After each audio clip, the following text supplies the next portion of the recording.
19 years ago, a young nurse in Montana vanished after her night shift during a fierce blizzard, disappearing without a trace and leaving her family and the entire community in despair. Authorities suspected a male doctor who worked with her and was believed to have been close to her, but with no body, no clear evidence, and the investigation eventually hitting a dead end. Yet for all those years, her elderly mother never gave up, clinging to the faintest hope that her daughter would one day be found. Then one day, while widening an old road near Whitefish Lake, workers uncovered a small object buried beneath the frozen soil, a clue forgotten for nearly 2 decades. That detail would turn the entire case upside down and shock the state of Montana in a way no one could have imagined. Before we dive into this shocking story, let us know where you're watching from, and if you love cold cases that finally break open after years of silence, don't forget to subscribe to the channel. December 2006. Montana lay silent, under bitter cold, the sky heavy with leaden clouds and snow blanketing every road through Flathead County. Distant mountain ranges disappeared into white haze, and the scattered lights from remote farms were nothing more than tiny golden specks in the night. Out here, winter wasn't just weather, it was a way of life. People were used to being cut off for weeks, ice-covered pickups parked in driveways, conversations limited to the local grocery store or Sunday church. Outside the town of Whitefish, Route 93 wound around the frozen lake, where wind screamed through the pines and snow fell relentlessly for days. In that landscape, Lena Holloway's life moved quietly and steadily. She was 27, a nurse at Kalispell Regional Hospital, renting a small log cabin on the edge of the forest, where the only sounds were the occasional passing truck and wolves howling in the distance. Colleagues described her as calm, reserved, meticulous in her work, and someone who often took night shifts to avoid too much interaction with others. Her family lived more than 40 miles away, but they kept the habit of late-night phone calls after she got off work and drove home. On one mid-December night, with temperatures plunging below -10 degrees, Lena finished a shift later than usual. Outside the hospital doors, snow was piling higher, wind rattling the signs with metallic creaks. She wrapped her scarf tight, pulled on her knit cap, and hurried to the parking lot where her Honda Civic sat under a thin sheet of ice. A coworker saw her pause for a few seconds to scrape snow off the windshield, then get in and start the engine. Headlights flared through the fog, then faded as she drove out of downtown Kalispell. No one at the hospital thought anything more of it. Winter in Montana tends to make people retreat into their own worlds. The next morning, the day shift noticed Lena wasn't there. Her phone went straight to voicemail. By noon, HR tried calling, no answer. By afternoon, her mother, Marjorie Holloway, who was used to getting a home-safe text every night, started to worry. She called the hospital and learned her daughter had left the night before but never made it home. The car wasn't parked on the gravel drive in front of the cabin she rented. As dusk began to settle over the snow-covered mountains, Marjorie called the Flathead County Sheriff's Office to report her daughter missing. The call was routed to Sheriff Dean Calloway, a man with more than 20 years patrolling this frozen region, who knew every valley, road and lake in the county like the back of his hand. He heard the choked voice on the line as the woman explained that her daughter, Lena Holloway, had left Kalispell Regional Hospital the previous night and never arrived home.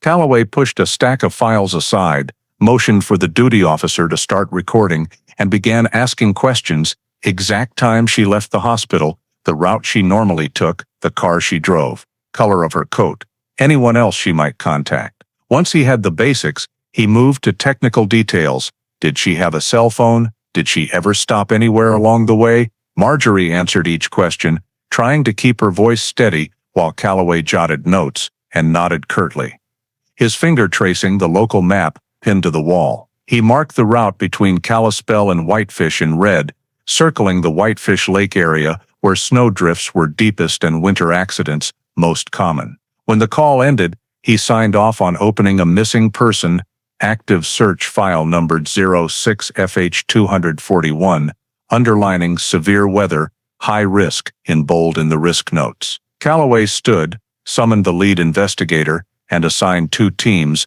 one to sweep Route 93 that same night, the other to the hospital, to confirm her departure time and check parking lot cameras. In the dispatch room, a technician entered Lena's description into the system: female, 27.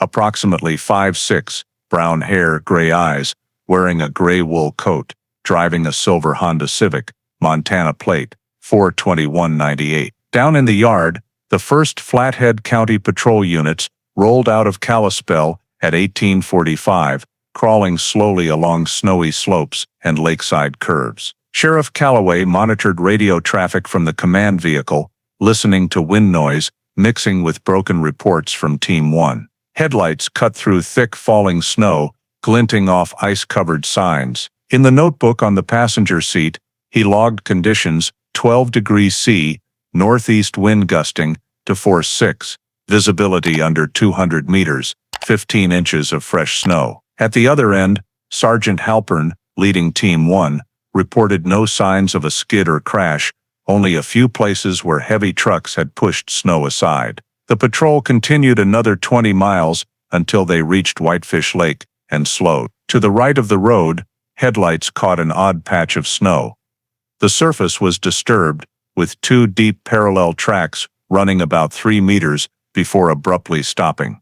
Halpern ordered the vehicle stopped, flipped on floodlights, and stepped out to investigate. Wind whipped so hard he could barely stay balanced, snow swirling around his boots like smoke. He crouched and shone his flashlight, 2 tire tracks ending suddenly, no brake marks, spacing matching a compact car. Just off the edge, a slight depression showed the vehicle had drifted close to the shoulder. He radioed, Team 1, possible suspicious tire tracks, location along Whitefish Lake, 12 miles north of Kalispell. Calloway responded immediately, ordering the scene preserved and track direction remeasured. Wind made the radio crackle. Halpern stepped back, marked the GPS coordinate, then followed the tracks with his light snow, immediately covered everything again.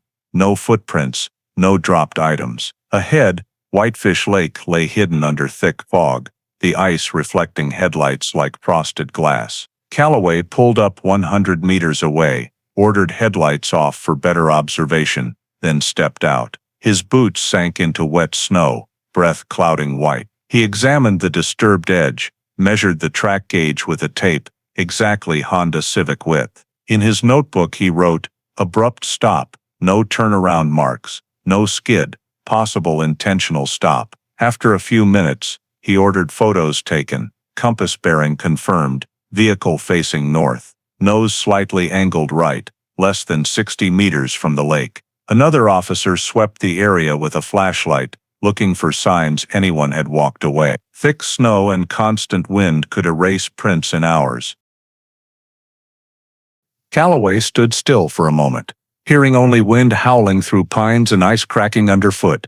He ordered snow samples collected from the tracks, bagged and labeled E06-93-1. Over the radio he reported, suspicious vehicle tracks located near Whitefish Lake, approx. 12 miles north of Kalispell. Extremely poor weather, visibility, 150 m. Continuing search of surrounding area.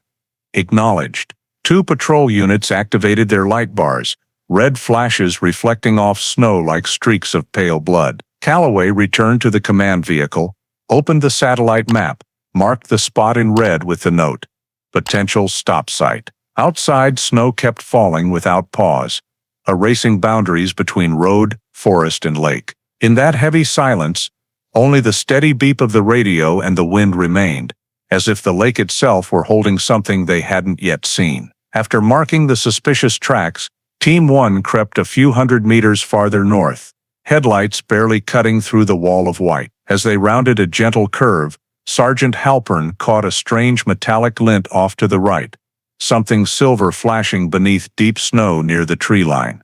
He stopped immediately, and he and another officer got out. Wind lashed hard, knee-deep powder making every step a struggle. Under flashlight beams, the rear end of a car became clear, half buried in snow. Halpern brushed snow off the license plate, read the numbers aloud, and wrote them down. 4/21/98. He checked the description on his handheld radio, and seconds later, Sheriff Calloway's voice broke through static. Confirmed, plate matches vehicle registered to Lena Holloway. The team stood frozen for a moment. Wind still screamed, but the radio seemed to fade completely, leaving only the crunch of snow under boots. Halpern moved closer, sweeping his light along the body. The silver Honda Civic lay slightly tilted to the right, front wheels sunk, driver's door closed, no signs of major impact. Snow covered the roof and windshield thickly, only a small section of the rear still showing dull silver paint. He tried the door handle, locked. No movement inside. In the dim light he noticed thin ice on the rear window that hadn't melted, meaning the car had been there at least a full day. He radioed Calloway with the update and requested instructions. The sheriff, tracking GPS from the command vehicle, ordered the scene frozen until he arrived. When Calloway's SUV pulled up at 1932, he stepped out, breath clouding, scanned the area, then crouched with his flashlight along the car. No long skid marks in the snow. The vehicle had stopped, not crashed. He ordered technicians to set up a 20-meter reflective cordon, activate warning lights, and kill all headlights aimed at the scene to prevent melting. Another officer measured from the earlier tracks to the tree line, 4.8 meters. Doors locked from inside, no key in the ignition. Windows up. Calloway peered through the frosted glass. Driver's seat normal, no sign of struggle, something dark on the passenger seat, maybe fabric, but light reflection made it hard to tell. He stepped back, radioed the Kalispell forensics unit. Vehicle located, believed connected to Holloway missing person. Location, Route 93, mile marker 12.7 north of Kalispell. Request immediate forensic team with cold weather imaging and non-destructive entry tools. They confirmed departure within 10 minutes. Calloway told Halpern to touch nothing, not even surrounding snow. Another officer marked GPS coordinates and planted small yellow flags at the four corners of the protected zone. While waiting, Calloway wrote in his notebook, vehicle facing north, tires slightly sunk, doors locked, no skid marks, windows iced, no visible damage, 70% snow coverage. Wind gusted again, coating his coat in fine powder. Warning lights blinked against the white, dancing on the lake like moving sparks. He looked around, no footprints, no sign anyone had left or returned. Everything frozen in the thick silence of the intensifying storm. When forensics reported they were en route, Calloway double-checked all comms equipment. He stared at the half-buried silver car, floodlights, making it look like a block of ice in the night. In his notebook, he closed the evening's final entry. Vehicle identified, scene secured, awaiting forensic arrival. A little over 40 minutes later, the Kalispell forensics team arrived in still brutal conditions. 3 specialized vans, parked a safe distance away, their headlights dim under heavy snow. Dressed in white protective suits, they carried measuring tools, cameras, and sampling kits. Sheriff Calloway waited by the reflective cordon, motioned for silence, then pointed to the half-buried Honda Civic. Lead forensic technician Owen Keller approached first and began the survey. He used a compass to confirm orientation, nose pointed north-northwest, 15 degrees toward the lake. Distance from front tires to road edge, 4.8 meters, matching patrol notes. Keller measured ground clearance with a steel tape, 22 centimeters. He ordered panoramic photos from every 45-degree angle, ensuring proper light reflection and wind direction. Another tech measured snow depth on the roof. Average 19 centimeters, confirming the car had been stationary at least 24 hours. Keller checked fuel with a dipstick tool, roughly 3/8 tank remaining. Odometer, frozen at 82,413 miles. He inserted a temperature probe into the engine bay, 8 degrees C, engine long cold. Meanwhile, 2 technicians swept the surrounding area for footprints, dropped items, or skid marks. Snow was so deep that every step left a hole quickly filled by wind within minutes. After half an hour they concluded, no signs of struggle, no dropped objects, no footprints, except those made by the patrol units. Keller wrote meticulously, no evidence of external impact, Vehicle stopped intentionally. No skid, no collision, no indication anyone exited. Next, he examined the driver's door and used a specialized lockpick tool to avoid damage. The door opened slowly, with a faint creak, lost in the wind. Inside, air was frozen solid, seat in normal position, gear in park, key still in ignition, but battery dead. No warning lights on the dash. On the passenger seat was a dark fabric item, actually a folded hospital raincoat, partially covering a paper bag marked Whitefish Pharmacy. No scattered papers, no purse, no signs of a struggle. Wearing gloves, Keller checked floorboards and trunk, nothing but slightly damp rubber mats. He scanned seats and dash with UV light. No blood spatter or bodily fluids. Another tech opened the hood, engine intact, no mechanical failure. After all measurements, Keller ordered one final full photo set before sealing. They posted "Do Not Disturb," evidence collected signs, taped all 4 doors,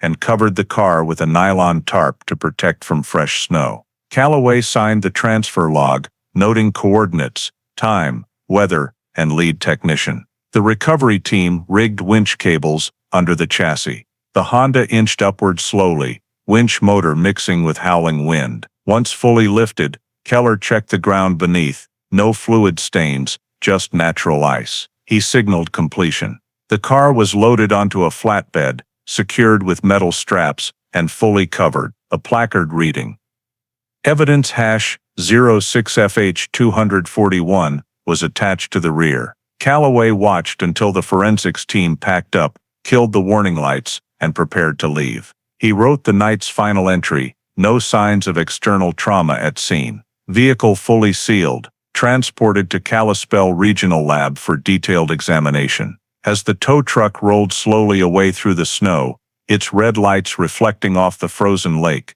Calloway watched until they vanished completely into the white void, leaving only the wind echoing across the icy emptiness. The next morning, once the Honda Civic reached the Kalispell examination garage, Sheriff Dean Calloway returned to headquarters to begin gathering supporting evidence. First task: check any traffic or business cameras along Lena's likely route. He and technician Dave Larkin visited the Kalispell fuel stop gas station 2 miles from the hospital, the last place she might have appeared that night. The small station had only 2 pumps and a 24-hour convenience store. The night clerk said he couldn't remember individual customers because the storm had kept almost everyone away. Calloway requested all camera footage from 19 o'clock to 21 o'clock. Larkin connected a portable drive, copied the raw files, and labeled them 06FH241/CAM1. On the old computer monitor, grainy frames flickered with snow static. They scrubbed slowly until 2014 showed a clear image of a woman in a gray coat, stepping out of a silver Honda Civic. Height, build, and hair perfectly matched Lena Holloway. Beside her was a taller man in a dark coat and hooded cap, face obscured. They walked into the store, paused briefly at the counter, then left. Under the flickering neon outside, the camera caught the man holding the door for Lena.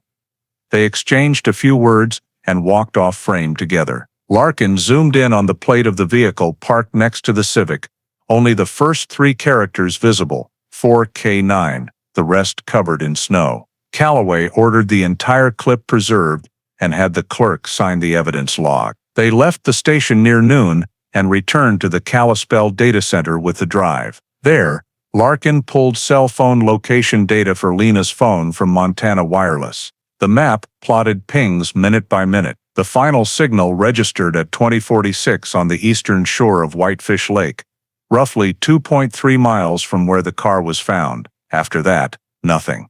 Calloway had the route reconstructed hospital to gas station, then straight north on Route 93, signal lost just before the lake. He noted in the file, last ping 48°24, 114°20 2046 December 17, 2006. To confirm accuracy, he contacted the carrier's technical department for margin of error analysis. Results showed possible error within 150 meters, meaning the phone died very close to where the car was recovered. This narrowed the search to a crescent along the lakeshore.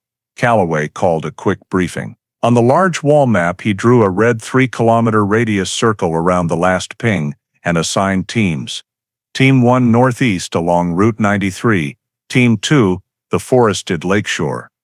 Team 3 canvassing nearby residents for any unusual sounds or lights during the storm. He emphasized in the internal report, video shows victim with unidentified male, travel direction matches vehicle location. Voluntary stop or third-party involvement unclear. Camera footage and cell data were saved under separate codes with timestamps. Larkin enhanced the video, boosting contrast, trying to pull details on the man. Approximately 5'11", dark coat, hooded, clean-shaven, black watch on left wrist. Face unidentifiable but body language suggested familiarity. Lena turned to speak. He walked naturally beside her. Calloway reviewed frame by frame in silence, then ordered a formal report. Outside, snow had stopped, sunset casting pale gold over rooftops. He stood, looked at the freshly drawn red circle on the wall map, and mentally calculated time and distance. 3 kilometers wasn't huge, but with icy terrain and dense forest ringing Whitefish Lake, searching would take hours. He signed the expanded search order, dispatched it to all units north of town, then closed the growing case file. The first solid pieces were in place, but the only certainty right now was that Lena had been with a man that snowy night, and together they had driven toward the lake, where the frozen water still lay silent beneath the cold mist. That night, after the technical team finished processing the surveillance footage, Sheriff Dean Calloway sat in his office reviewing each enlarged and light-adjusted frame. The face of the man walking with Lena remained unclear, but one small detail caught his attention: a large round-faced sports watch on his left wrist with a shiny metal bezel. Calloway ordered Larkin to refilter all Kalispell Hospital staff who could have ended their shift around the same time as Lena, and cross-reference the clothing description. The list contained 9 people, only 2 of whom were males taller than 6 feet. One was the on-duty ER doctor, who remained at the hospital until the next morning. The other was Dr. Matthew Klein, an internal medicine physician, whose shifts had overlapped with Lena's that week. He immediately requested the hospital administration send over the duty roster and personnel files. The data confirmed Klein clocked out at 19:45 on the evening of December 17th, just 15 minutes before Lena appeared at the gas station. His vehicle registration clearly showed ownership of a black Ford Escape with a license plate beginning 4K9, matching the first 3 characters captured by the camera. Calloway went silent for a few seconds, then said curtly, "Verify it now." The next morning, the investigation team went to the hospital employee parking lot. Klein's Ford Escape was not there. The security guard reported he had not shown up for work in 2 days and could not be reached by phone. Klein's cell phone data showed the last signal leaving Kalispell at 21:10, the night of the disappearance, heading south. This information led Calloway to officially place him on the potential suspect list, alongside 3 others who had close contact with Lena, a female co-worker from the same shift, and 2 former classmates she emailed regularly. However, among them, only Klein had data that directly matched the gas station footage. Calloway immediately signed a summons for questioning and sent it through the hospital's administrative office. In the report forwarded to the county prosecutor, he wrote, "Priority target Dr. Matthew Klein, male, 34 years old, internal medicine physician, Kalispell Regional Hospital employee. Directly linked to gas station surveillance footage. Vehicle matches. Requires interrogation to clarify timeline and purpose of meeting the victim." He instructed the internal surveillance unit to gather additional personal information: home address, employment history, workplace relationships. The file showed Klein was a skilled physician who had worked at the hospital for over 7 years, had no disciplinary record, and lived alone in a residential area south of Kalispell. Several staff members described him as reserved, not very sociable, often leaving late, and rarely joining group activities. Calloway read every line carefully, then closed the folder and told his deputy, Contact him the moment we locate him, but keep it low-key. That afternoon, Team 2 reported they had located Klein at his home on Riverbend Drive. He was cooperative and agreed to come to the sheriff's office to give a statement. Dr. Matthew Klein's first interview was conducted the following morning in interview room 2 of the Flathead County Sheriff's Office. Sheriff Dean Calloway personally led the session, accompanied by 2 officers taking notes and a technician handling the recording. On the table, there was only a glass of water, the recorder, and the missing person file. Klein sat upright, hands clasped, appearing as calm as if he were attending a routine medical meeting. He began in an even voice, "I did meet her that night. Lena texted me saying she needed to talk, and since I was already getting off work, I agreed. We met at the gas station near the hospital. She bought coffee. I filled up my tank. Then she said she wanted to drive around the lake to clear her head. I told her a storm was coming and it wasn't a good idea. But she said just a few minutes, and then she'd head home." When asked why he appeared with Lena on the video, Klein confirmed he was the man in the footage showed, explaining he had only helped close her door and wished her good night. She drove off first. I followed a short distance behind, saw her car stop near the lake area, and she turned on her blinker. I figured she just stopped to look at the lake, so I kept driving home. Calloway wrote down every timestamp. According to Klein, they left the gas station at 2025, passed the Whitefish turnoff around 2040, and he insisted he left the area around 2050. The record compared against phone data showed Lena's signal cut out at 2046, 4 minutes before the time he claimed to have driven away. Calloway paused his pen and asked again, "Are you certain you didn't go back to that area?" Klein answered immediately. "Absolutely certain. I went straight home. I can prove it with call history. I called a colleague at 2110 about the next morning's shift." When asked about his personal relationship with Lena, he replied briefly, "We were close, sometimes grabbed coffee, but just colleagues. I think she was stressed, probably from work." Calloway asked him to write out the exact route again, including turns, stops, and the gas station. Klein drew a hand sketch on paper, describing each segment in the same steady tone. The officer checking his phone confirmed the signal, matched his home location by 2120, and showed no further movement.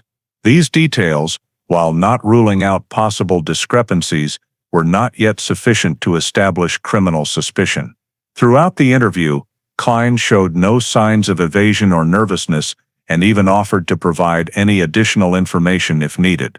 When Calloway asked whether he knew if Lena was having personal problems, Klein said only that lately she had seemed tired, often requested shift changes, and had mentioned wanting to leave Kalispell for a while. He emphasized one last time that nothing unusual happened that night. There was no argument, and everything was normal. At the end of the session, Calloway read the entire statement back and had Klein confirm it. The doctor signed the transcript, his eyes lingering for 1 second on the photo of Lena clipped inside the file before he turned away.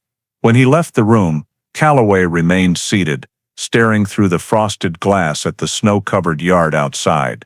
In his mind, the timestamps repeated like a broken clock: 2025, 2040, 2046, 2050. Everything lined up perfectly on paper, but what bothered him was how perfectly the story fit. He reopened the first page of the transcript and underlined a short internal note: "Statement consistent, no clear contradictions detected. Insufficient evidence for charges at this time. Continue independent verification." As he walked into the hallway, he saw snow still falling steadily outside the window, silent like the conversation that had just taken place. Nothing abrupt, nothing obvious, only a white layer covering every unanswered gap. Immediately after completing Dr. Matthew Klein's statement, Sheriff Dean Calloway returned to the tech room to continue analyzing cell phone data, the only thing that could independently confirm or contradict the timeline Klein had provided. On the large monitor, technician Dave Larkin opened the Montana wireless location interface. They had obtained temporary access under an emergency court order, allowing extraction of all signals for the subscriber, Lena Holloway, in the 48 hours prior to her disappearance. The pings appeared as blue dots showing the cell towers her phone had connected to. Calloway stood beside him, watching the timeline from 19 o'clock to 21 o'clock on December 17th. First, the device registered in the Kalispell Hospital area, then at the intersection near the gas station where Lena met Klein, matching the surveillance video exactly. From there, the signal moved steadily north along Route 93 at an average speed of 40 miles per hour. But at 2046, the blue line ended abruptly. Larkin zoomed in on the map, pointing to the area along Whitefish Lake, where two adjacent towers overlapped. The phone lost connection in the overlap zone, a sparsely wooded strip along the lake's eastern shore. Calloway asked for the margin of error. Larkin entered terrain parameters.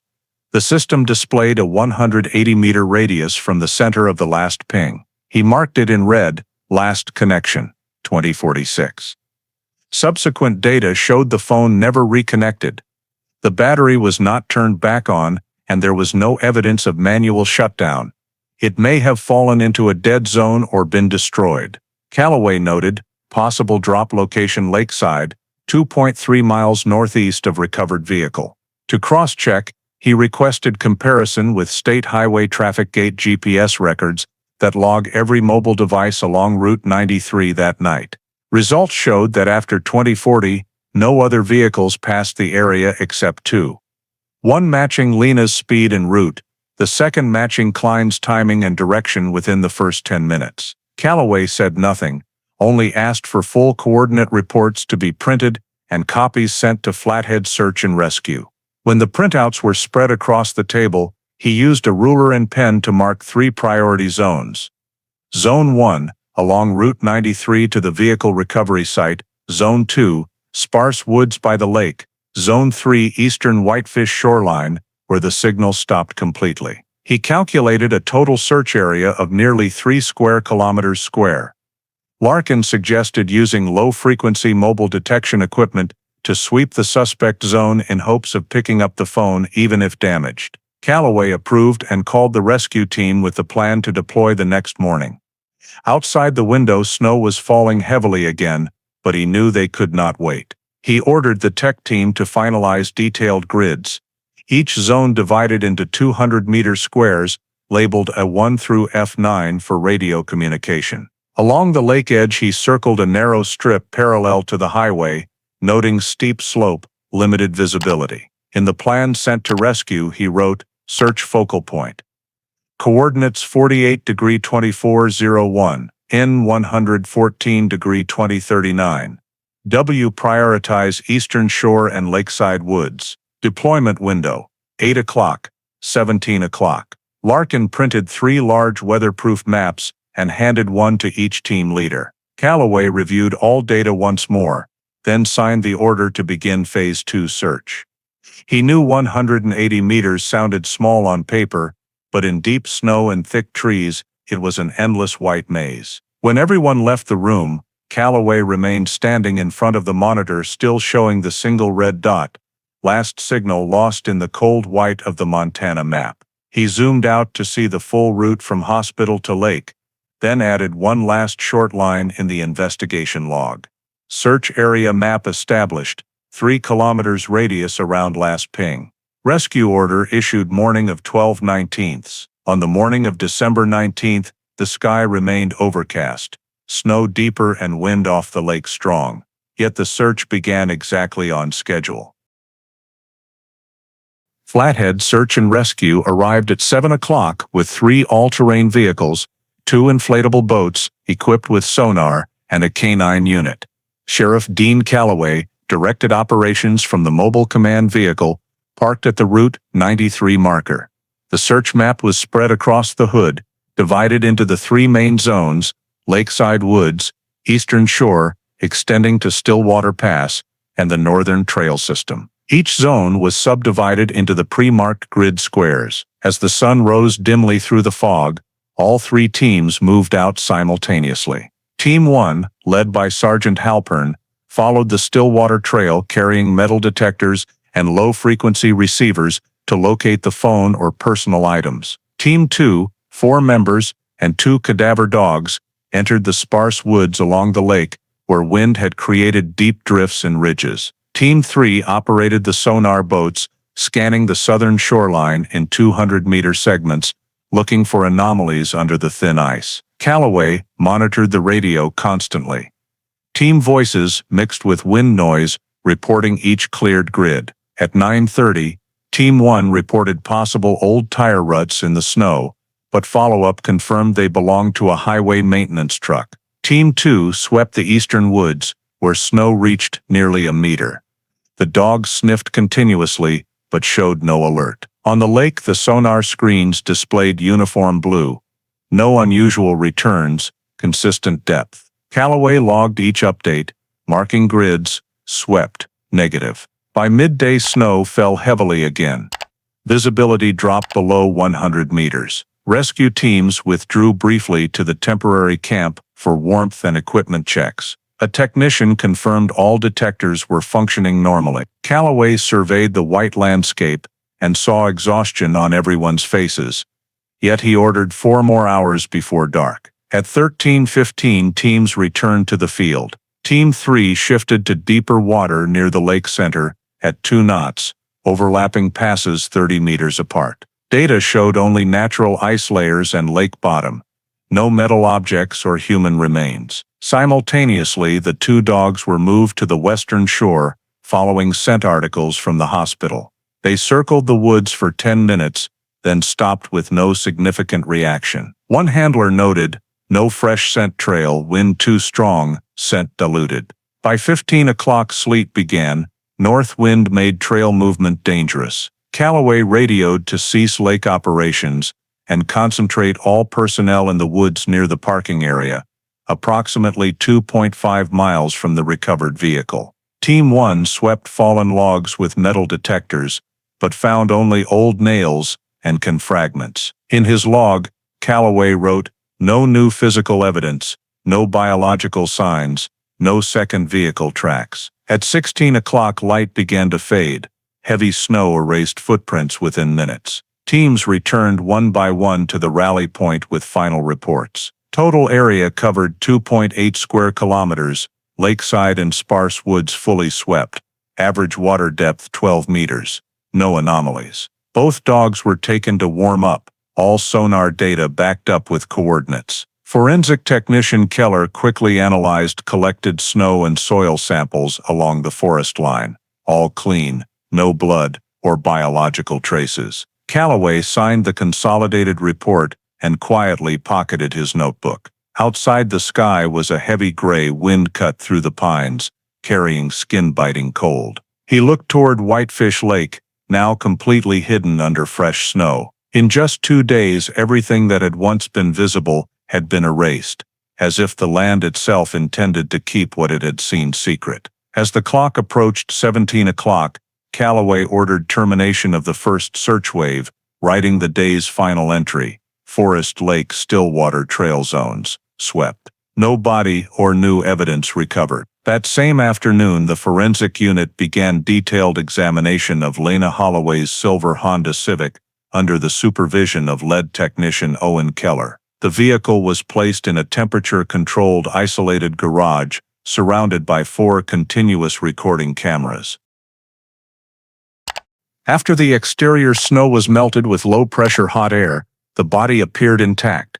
No mechanical collision damage, no deep scratches or chassis deformation. Keller and 2 assistants photographed every angle and remeasured basic parameters: length, wheel tilt, ground clearance. They opened the hood and checked electrical systems, battery and brakes. All normal, only low charge due to cold weather. No coolant or oil leaks in the engine bay. Keller noted, no mechanical damage. Vehicle stopped intentionally. They then moved to the interior. Doors were opened under white examination lights. The cabin was unusually tidy. Driver's seat in middle position, seat back upright, gear in park, parking brake engaged. No signs of struggle, no items on the floor. dashboard dust-free, airbags intact. On the passenger seat was a neatly folded dark green medical raincoat. Beneath it, a small paper bag from Whitefish Pharmacy, containing only old receipts, no medication. Keller put on latex gloves and scanned seats, steering wheel, shifter, and doors with UV light. Faint blue fluorescence. No bodily fluid or blood traces. The door pocket held 2 fuel receipts, dated December 16 and 17, confirming fills at Kalispell fuel stop. The same location as the surveillance video. The trunk was opened last. Under the rubber mat, Keller discovered a dried brown spot, the size of a thumbprint, embedded in the carpet fibers. Using a magnifying glass, he confirmed color and texture consistent with dried blood. Carefully, he cut a sample and labeled it E069301. Continued, UV scanning revealed 2 additional tiny specks about 20 centimeters apart, possibly spatter. No odor of decomposition or moisture. Samples were collected with swabs and sealed in airtight vials. Rear seats, storage compartments, and floor areas were all clean. Keller noted, trunk contains suspected dried blood, non-smearing. Requires biological testing. He also checked HVAC, vents, and windows, confirming no doors had been opened in the cold, meaning they remained closed since the vehicle stopped. In the preliminary summary, Keller wrote, interior intact, undisturbed. No personal items, no struggle indicators. Only suspected blood in trunk. Sheriff Calloway arrived toward the end. He leaned over the open trunk. Examination lights cast shadows on the dark carpet where the small brown spot nearly blended with the fabric. He asked Keller about possible origin, but the technician only shook his head.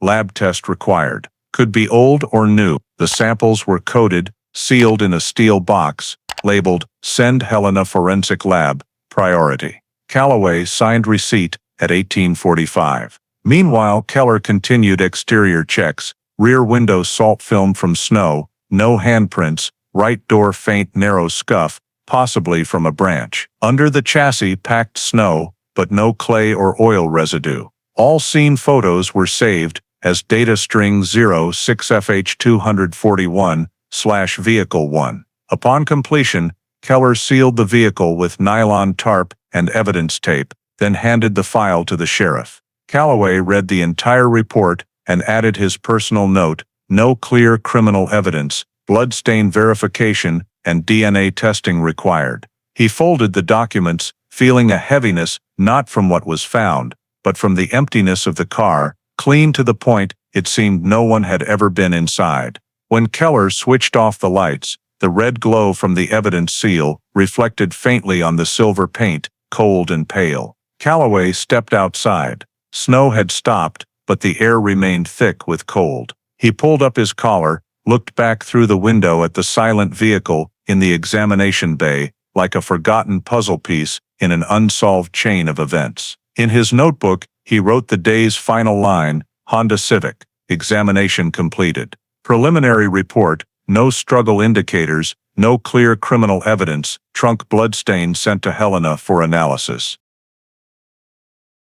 2 days after completing the forensic examination of the Honda Civic, Sheriff Dean Calloway returned to headquarters with a technical team to compile all the timeline data, video footage, and cell phone signals with one sole objective to determine the accuracy of Dr. Matthew Klein's statement. On the large conference table, multiple screens were turned on simultaneously, displaying the 3 main sources of data: the Kalispell gas station surveillance video, state traffic GPS records, and cell phone location extracts from the carrier. Calloway asked Larkin to pull up the original video time-stamped at 2014, the moment Lena and the unidentified man, now confirmed to be Klein, appeared. The two left the gas station heading north, about 1 minute apart. According to Klein's statement, he left the lake area at 2050 and went straight home, placing a phone call to a colleague at 2110 that proved he was already back in Kalispell.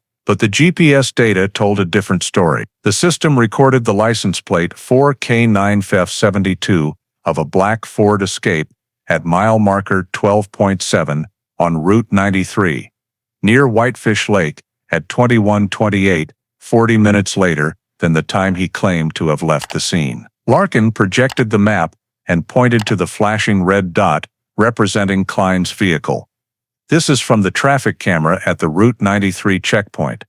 It captures reflective license plate signals, time discrepancy under 2 minutes. Calloway stared at the screen, his expression darkening. He asked to cross-reference it with Klein's cell phone data.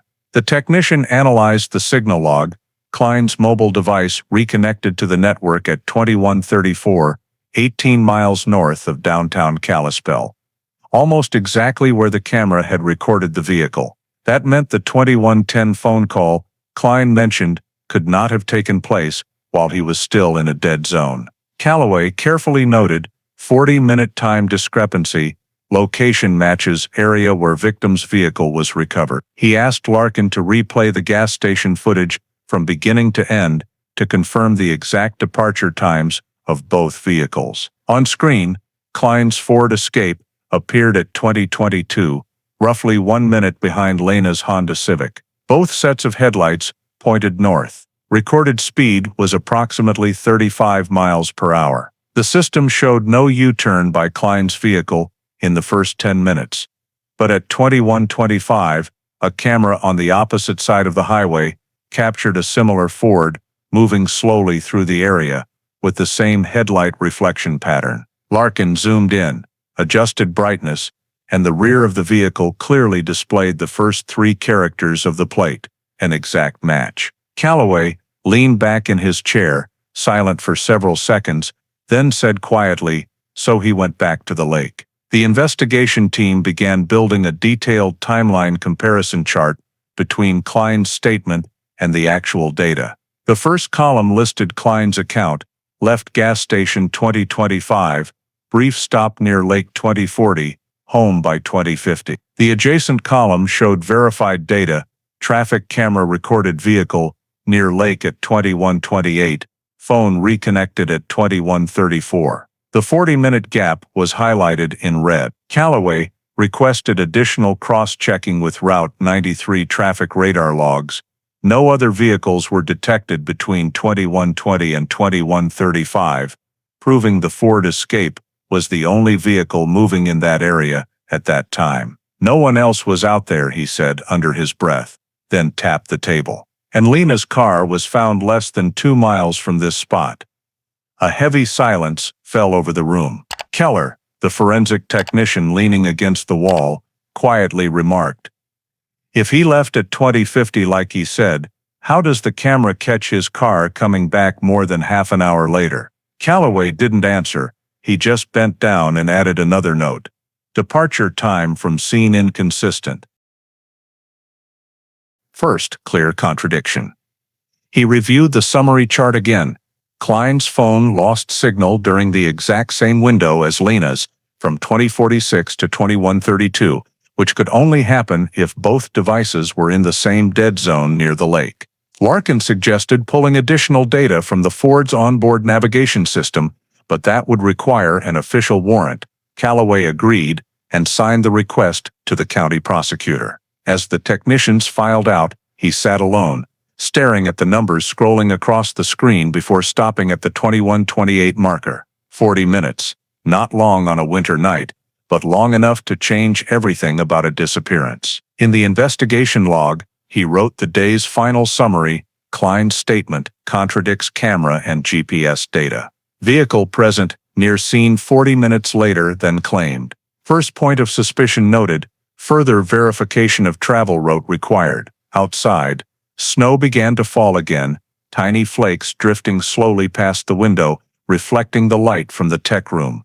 Silent as the unexplained gap in time itself. After the timeline data revealed contradictions in Dr. Matthew Klein's statement, Sheriff Dean Calloway directed the investigation team to focus on the personal relationship between him and Lena Holloway to identify any potential motive. On December 22, 2 detectives were sent to Kalispell Regional Hospital to interview colleagues of both individuals. In the staff break room, a somber atmosphere settled as they were informed the case remained unresolved. The head nurse of internal medicine, Rachel Porter, said Lena and Klein had worked in the same department for over a year, initially just as regular coworkers, but in recent months, they had become noticeably closer than usual. They often left late shifts together, sometimes went to dinner afterward. They kept it quiet, but everyone could tell. Another nurse, Emily Ward, confirmed she had seen Klein waiting for Lena in the parking lot multiple times. When asked if she knew of any arguments or conflicts, Emily replied that in November, Lena had seemed stressed and once said things between them had gone too far. Calloway listened to the interview recording again and noted possible personal relationship, verified termination timeline. The team then spoke with Lena's close friends outside the hospital.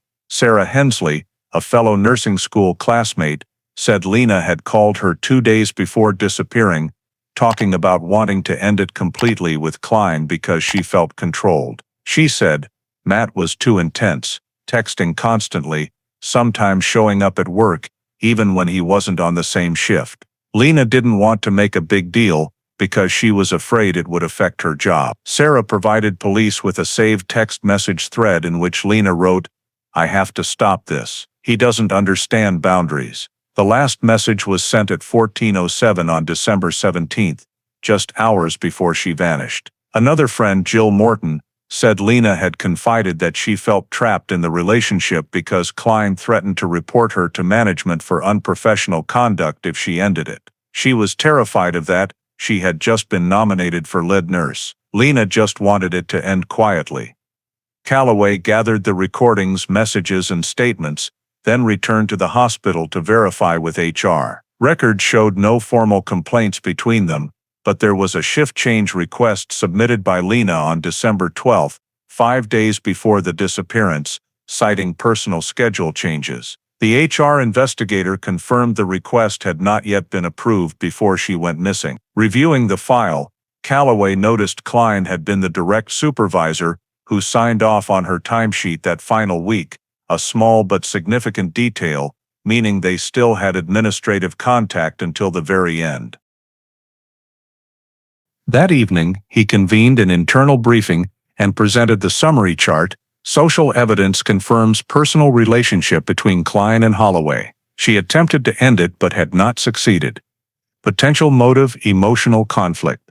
Meanwhile, technician Larkin processed Klein's phone data and discovered numerous calls between the two in the 2 weeks prior to the disappearance, far more frequent than typical for colleagues. A text from Lena's number to Klein on December 15th read, "I need space, please don't come to my house anymore." Klein's reply, recorded at 21:32 that same day, "We'll talk later.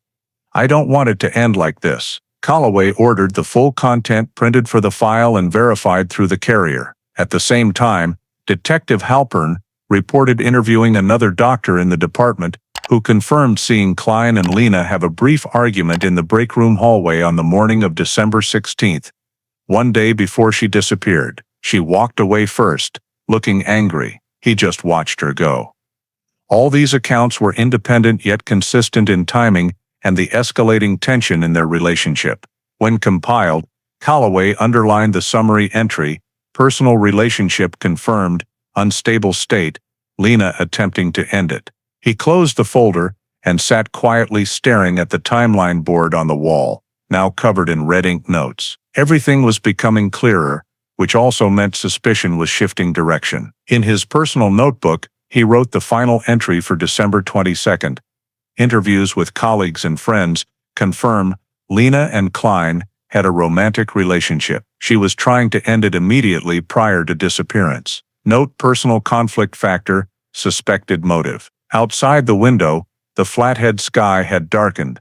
Snow was falling in heavy sheets, blanketing the parked cars below, as if winter itself were trying to bury every trace of what had just been uncovered. After confirming the personal relationship between Lena Holloway and Dr. Matthew Klein, Sheriff Dean Calloway decided to expand the search northwest of Whitefish Lake, where it connects to the old Stillwater Trail system, an area rarely traveled and usually buried under deep snow all winter. On the morning of December 24th, the Flathead Search and Rescue Team was mobilized again, along with the forensics unit, divided into 3 groups. On the map inside the command vehicle, Calloway circled the new search zone in red marker, adding nearly 5 square kilometers to the previous area. Heavy snowfall made movement difficult, but low-frequency tracking equipment indicated another vehicle may have used the trail during the same window as the night Lena disappeared. At 9:40, Team 2,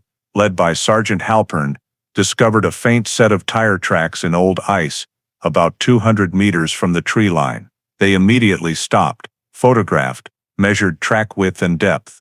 Preliminary results, 1.58 meters, matching the wheelbase of a 2005 Ford Escape, the same model registered to Klein. Halpern radioed, old tire track located matches suspect vehicle type.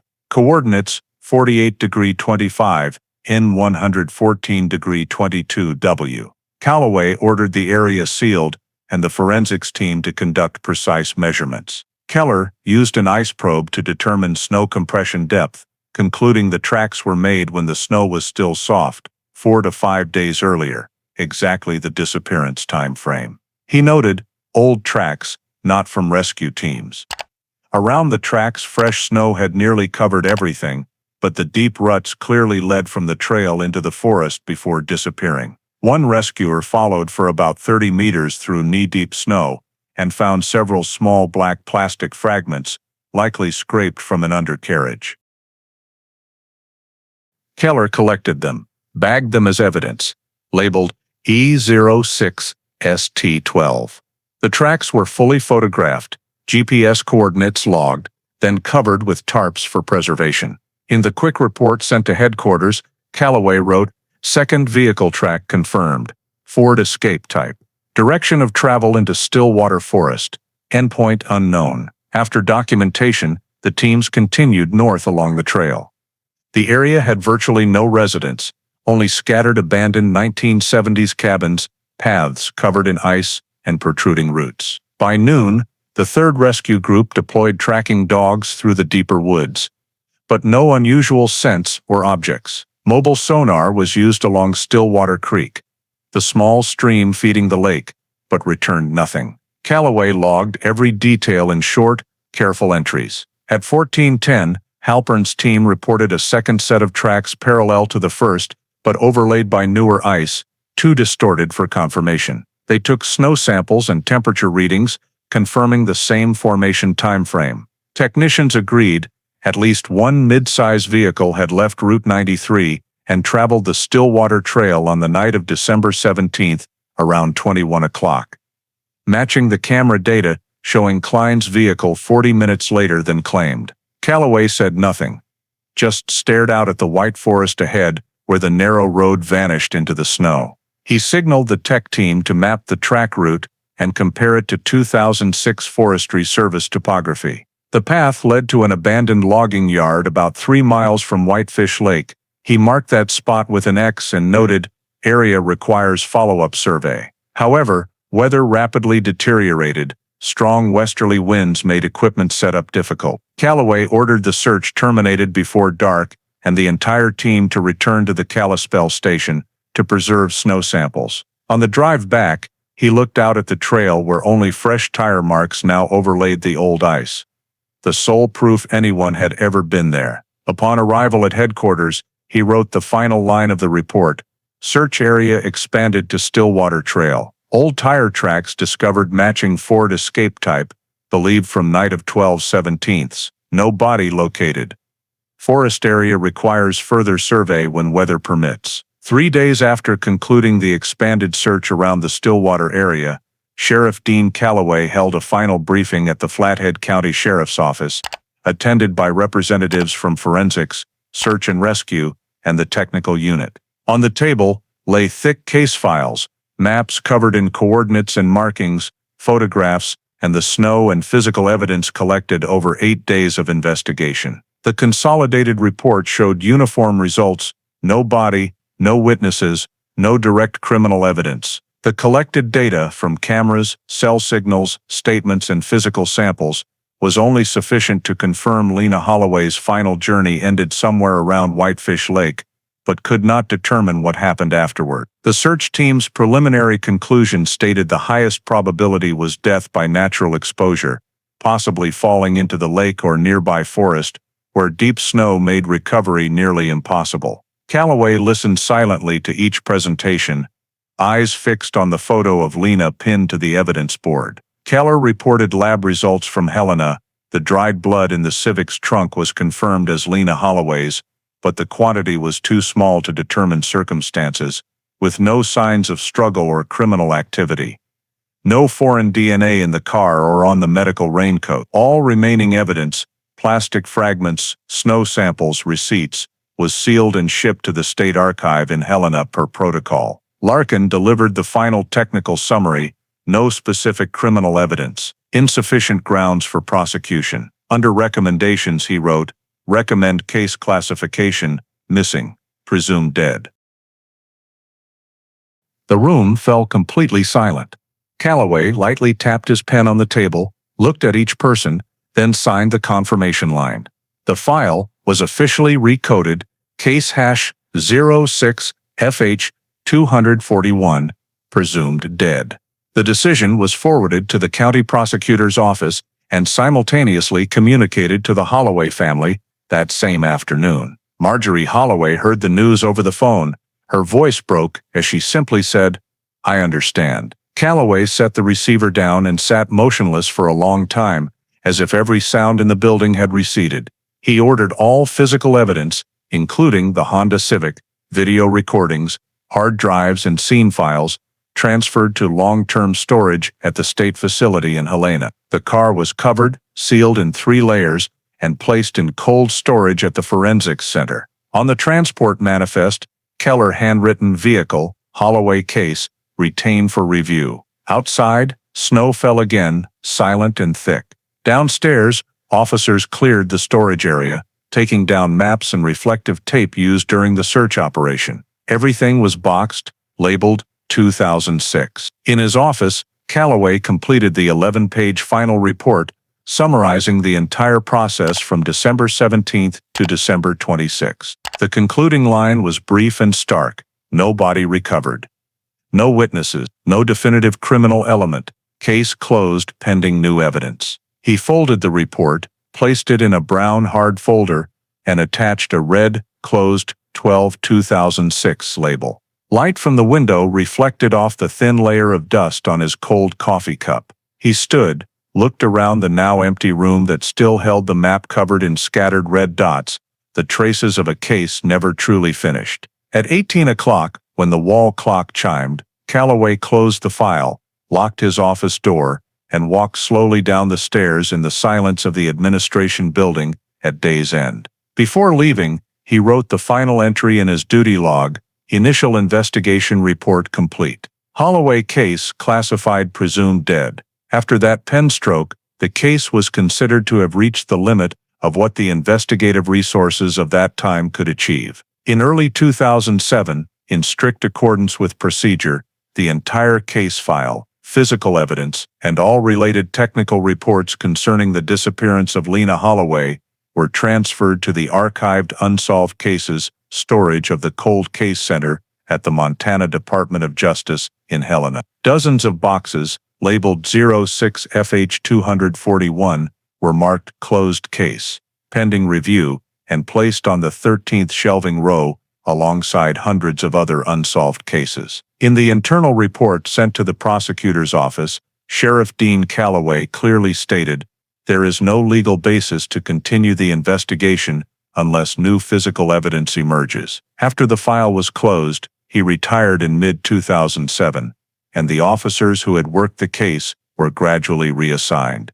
The Lena Holloway case quickly faded from the collective memory of Kalispell, mentioned only occasionally in year-end news roundups about unresolved missing persons cases. The Holloway family remained in Flathead, keeping the same old wooden house on the outskirts, where every winter they lit a single yellow lamp on the porch as a sign they were still waiting for their daughter to come home. Over the following years, Marjorie Holloway submitted a total of 8 requests to reopen the case and traveled to Helena 4 times to meet with Department of Justice representatives. Each time the answer was the same: no new elements sufficient to warrant re-examination. The investigating agency simply noted, "No body, no suspect, no additional evidence." She refused to give up, continuing to write letters to the local newspaper and to missing persons advocacy organizations in the hope that someone would still remember Lena's name. Small articles occasionally appeared on inside pages or in the community news section, accompanied by her portrait photo and the caption, "Missing since December 2006, Whitefish, Montana." Meanwhile, Dr. Matthew Klein left the state of Montana in the summer of 2008. According to medical licensing records, he transferred his license to Wyoming and took a position as an internal medicine consultant at a medical center in Casper. No charges or further investigation ever referenced the Holloway case again. When reporters asked about his departure, the Kalispell Hospital spokesperson said, "Only Dr. Klein left of his own accord." His professional record remained clean, with no violations noted. A few former colleagues recalled that he had stopped by to say goodbye and said he simply wanted to start over somewhere without snow. After that, his name virtually disappeared from all official Montana records. Between 2007 and 2022, the Holloway file was pulled exactly twice, both times for administrative requests from the family, one in 2012 and one in 2018. But both were denied reopening for lack of new physical evidence. Internal cold case Helena memos consistently concluded, "No determinable criminal element, no evidence of staging. All data supports conclusion of death by undetermined causes." In 2014, the cold case unit digitized every case file from 2010. The Holloway file was scanned, its identifier changed to MTCC 473A, compressed onto secure hard drives, and left untouched for nearly a decade. The family continued to lay flowers at the shore of Whitefish Lake every Christmas, the place Lena was believed to have vanished. Young reporters occasionally rediscovered the story and wrote a few lines portraying it as a mystery erased by time. In Helena, the shelves kept filling. Old case folders lay motionless under dim fluorescent lights, their red close stickers gradually fading. To the justice system, the Holloway case was just one more cold file among hundreds of others, but to the family, it was never closed. By 2022, Marjorie Holloway was in her 60s and still handwritten a letter every month to the cold case office, always beginning with the same sentence, "I just want to know what happened to my daughter." In the incoming request log, the duty clerk made the same cold note. "Request to reopen Holloway file, denied. Reason: no new evidence." The letter was clipped into the old folder and returned to its place on the steel shelves in Helena, where case 06FH241 lay silent for 16 years. No sound, no answers, as if the winter of that Montana year had never moved on. In March 2023, winter in Montana was finally breaking, and roads around Whitefish Lake were being cleared for the expansion project on Route 93. On the morning of March 14th, a Montana Department of Transportation crew digging the new roadbed about 12.5 miles north of Kalispell struck something hard beneath the frozen ground. As they brushed away snow and mud, small ivory-colored bones emerged from the thawing sludge, bones that looked human. The foreman immediately halted work and called the Flathead County Sheriff's Office. At 10:17 a.m., a rapid response team led by Sergeant Halpern arrived on scene. The area was cordoned off with reflective tape, and all heavy equipment was moved back beyond a 50-meter radius. Beside the excavation pit, the workers pointed out another object caught in the bucket, a thin silver necklace with a heart-shaped pendant faintly engraved. L.H. Halpern crouched to look and felt a chill run down his spine. He immediately contacted Helena to cross-check pending missing persons files for a matching personal item. The reply came quickly: Lena Holloway, 2006 missing person. Identifying item: silver heart necklace. Halpern ordered the forensic team to the scene at once. 2 hours later, Keller, the forensic technician who had worked the original case 17 years earlier, arrived with the mobile lab. Melting snow had turned the ground to mud. They erected a temporary tent to shield the site from sun and wind. Using a small brush, Keller carefully cleared soil, gradually revealing more fragments: a section of jawbone, several vertebrae, and part of a wrist. The location was marked at coordinates 48°24', 31, 114°20'58, roughly 1 mile from where Lena's Honda Civic had been recovered in 2006. He photographed every angle, measured the pit depth, and noted scattered, incomplete skeletal remains, natural decomposition, no fabric or leather present. The necklace was collected with gloved hands, placed in a sterile evidence bag labeled E23931, and sealed on site. The bone fragments were gathered, sequentially numbered, and secured in moisture-proof steel cases. While Keller worked, Calloway, now retired, but notified of the discovery, arrived as a voluntary consultant. He stood at the edge of the pit, staring down at the bones exposed in the thawing mud, feeling the years roll backward. "This location matches our 2006 search grid," he said quietly. "We stopped just a few hundred meters short." Once all evidence was collected, Keller signed the chain of custody forms, and the material was transported under priority to the Helena Forensic Lab for DNA analysis. The samples were compared against biological evidence retained in 2006. When Lena's case had been reclassified presumed dead, police had kept hair and DNA from Marjorie Holloway for future matching. On March 21, the official results were delivered to the Flathead County office. DNA analysis, Helena Forensic Laboratory. Bone sample E23931. 99.98% match with genetic profile of Lena Holloway. The report, printed on plain white paper, brought the room to silence. Calloway read it 3 times, set the page down, and exhaled. 17 years. She's finally come home. He signed the identification confirmation and forwarded everything to Cold Case Helena. At the scene, the search radius was expanded to 15 meters. The forensic archaeology team conducted additional excavation and recovered a femur fragment, part of a rib, and several loose metal buttons. No clothing, no purse, only mud, soil, and tangled roots. Keller assessed the body may have been buried shallowly and later displaced by runoff and freeze-thaw cycles. He requested deep soil samples for possible chemical residues in case foreign substances were present. Those samples were labeled E23932 through E23936, sealed, and shipped to Helena with the bones. In the field report, Halpern wrote briefly, March 14, 2023. Human remains and personal item discovered at Route 93, Whitefish Lake area.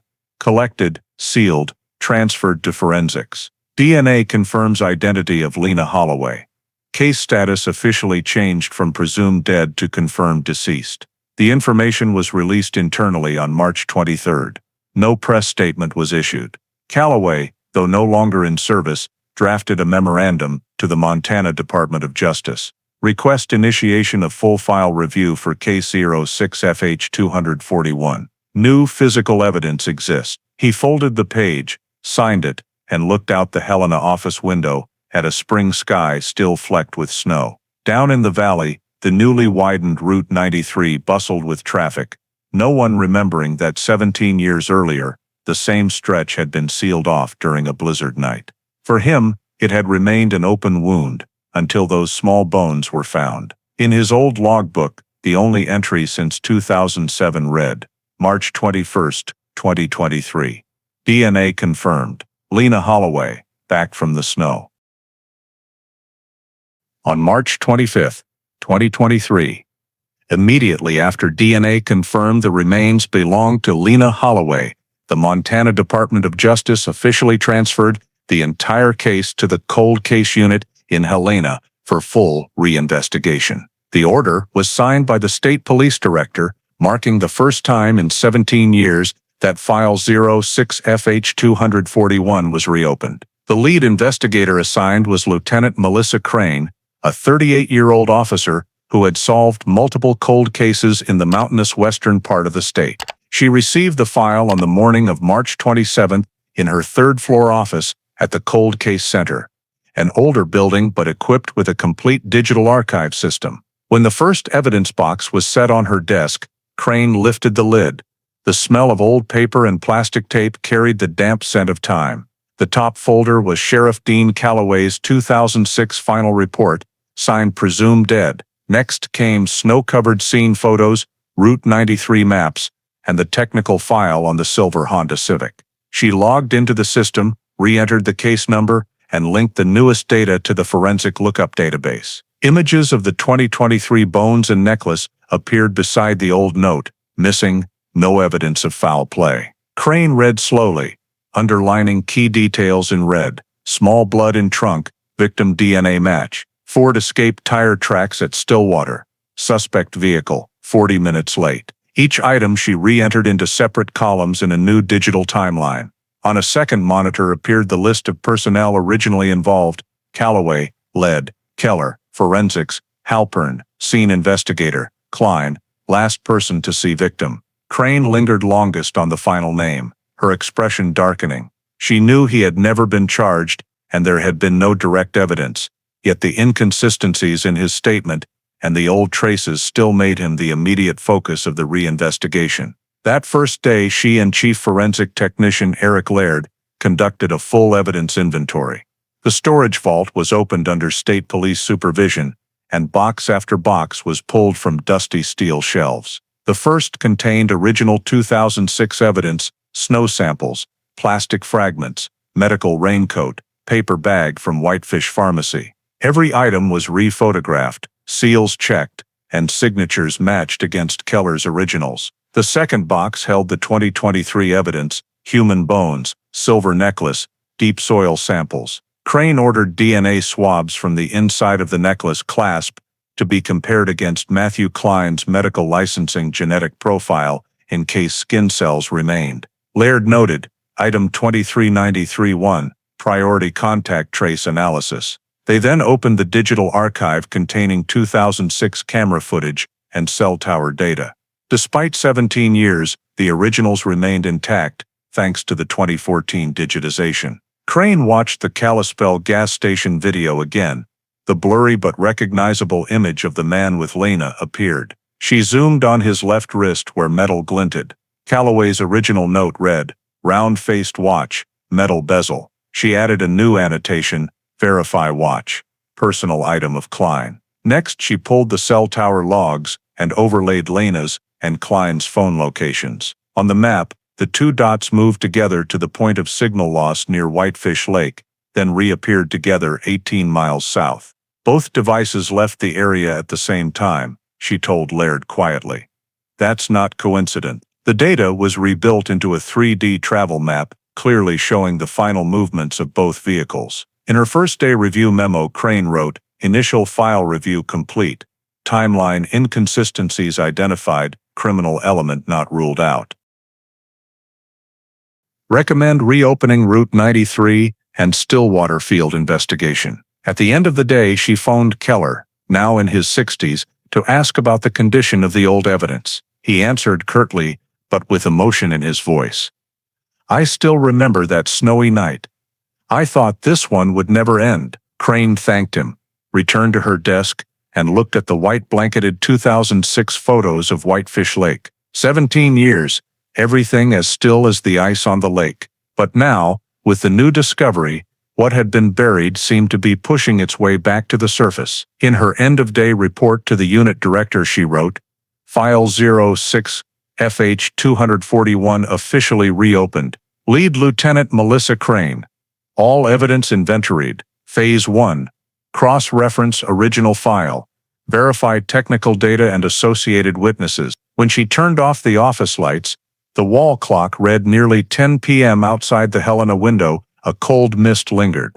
She looked into the distance toward the melting snow on Route 93 and felt that this case, sealed shut for 17 years, was beginning to breathe again, slowly but unstoppable. After completing the file and evidence review, Lieutenant Melissa Crane issued a formal request to the Helena Forensic Laboratory to re-examine every biological sample collected in 2006 using the latest micro-trace DNA technology technology that did not exist at the time of the original case. On March 31, 2023, evidence box E069301, containing the dried blood from the Honda Civic trunk, was opened under strict clean room level 4 conditions. Lead technician Nora Welks performed DNA extraction using the microtrace extraction method that can recover genetic sequences from extremely small cell quantities. The sample was softened with enzyme solution and run through a high-capacity PCR amplifier. Preliminary results revealed,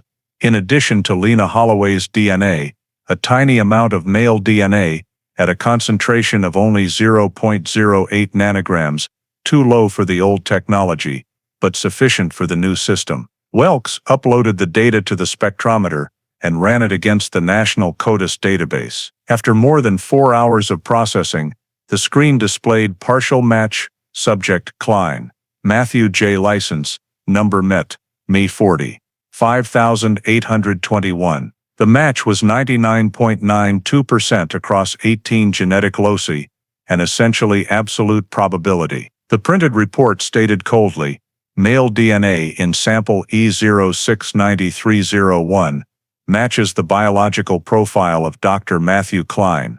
Welks printed the results, signed them, and called Lieutenant Crane on a secure line. "Melissa, we have a genetic hit," her voice low and hoarse over the phone. "The blood in the trunk isn't just Lena's, there's male DNA, and it's a perfect match to Klein." Crane stood motionless at her desk, feeling something shift inside her that had been frozen for 17 years. She ordered immediate data backup, full printed analysis reports, and preparation of the prosecution package. In the accompanying forensic report, Welks detailed the process. Source: evidence, E069301. Method: micro-PCR trace amount. Result: mixed DNA from 2 individuals, female and male. Match probability: 99.92%. No third DNA profile detected. When the documents reached the cold case unit, Crane and Eric Laird reviewed every page. Under the yellow light, the words "match confirmed" burned into the paper. She looked up at Laird and said slowly, "So he was inside that car, and not just as a passenger." They immediately drafted an authentication memo and attached it to file 06FH241. The package totaled 24 pages, including genetic sequencing charts, spectral images, and signatures of 3 forensic specialists. That afternoon, Crane personally delivered the file to the Montana State Prosecutor's Office. Receipt was signed at 16:38 by Special Deputy Prosecutor James Corcoran. In a brief meeting, Crane summarized the developments. 2006 evidence now shows DNA from both the victim and suspect Klein. New technology recovered data previously inaccessible. Request opening of criminal investigation. Corcoran scanned the results, paused at the conclusion, and said, "If the chain of custody and process are validated, this is a game changer." He requested an additional digital copy be sent to the State Criminal Investigation Bureau for independent review. Crane left the office carrying the backup copy, feeling the heavy mixture of pressure and the clear knowledge that the case had entered a new phase. Back at Cold Case, she opened the file and typed the summary line, March 31, 2023. 2006 blood sample, retested with microtrace DNA. Result: match to Dr. Matthew Klein. File transferred to Montana State Prosecutor for charging consideration. As she saved the final document, the clock read 19:12. Outside the window, Helena lay under a thin veil of mist, while inside the quiet room, the words on the screen, "DNA match, confirmed," glowed brightly. An irrevocable statement that what 17 years ago had been only suspicion was now evidence. After the DNA results were forwarded to the prosecutor's office, Lieutenant Melissa Crane continued to lead the technical review phase, focusing on the black box data from the Honda Civic, which had previously been considered unrecoverable due to the technological limitations of 2006. On April 3, 2023, engineers from the Helena Traffic Data Analysis Center unsealed the device labeled Module EDR06FH241. The electronic data recorder seized with the vehicle during the initial examination. Beneath the dust and cracked plastic, the chip remained intact, stored in a moisture-proof environment. Lead technician Marcus Venn used the latest generation decoder, EDR Extraction Suite V12, which enabled reading data from older vehicles incompatible with current systems. After more than 2 hours of processing, the screen displayed binary code, gradually transforming into positioning information sequences. Venn successfully extracted the full 45-minute final journey before the vehicle shut down permanently on the night of December 17, 2006. The data showed the car departing Kalispell at 2022, with the first stop at mile marker 12.5 on Route 93. The exact location near where Lena's remains were discovered in 2023. The stop lasted 7 minutes and 42 seconds, after which the vehicle continued another 2.6 miles north, before coming to a complete halt at 21:29. Matching the timestamp when traffic cameras captured the suspect's Ford Escape in the area. Crane stood behind the technician, eyes fixed on the flashing numbers, every detail aligned perfectly with the old hypothesis that Lena could not have been the one driving the car to its final location. Sensor data from the accelerator and brake pedals provided another key detail in the last 10 minutes. The gas pedal was pressed continuously at 70% depth, whereas Lena, according to medical records and driving habits, always drove with a light foot and rarely exceeded 45%.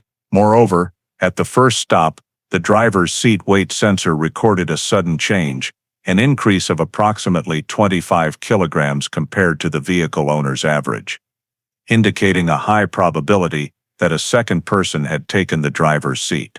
Venn switched the display to the graph and explained, "The car stopped here, someone either got out or switched seats, then continued driving to the final point."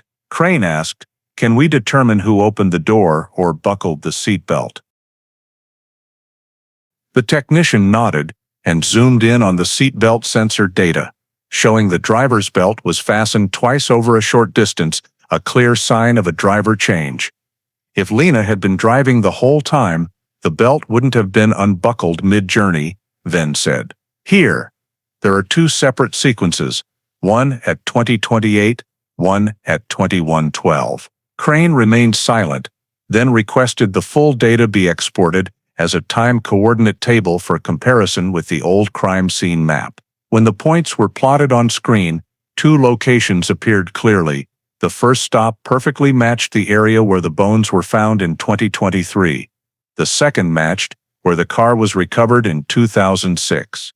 She let out a soft sigh, almost whispering, she never drove herself there. The technical report was drafted that same evening. The 16-page document detailed every parameter. The 2006 Honda Civic black box has been fully recovered. Data reveals the vehicle stopped twice between 2022 and 2129.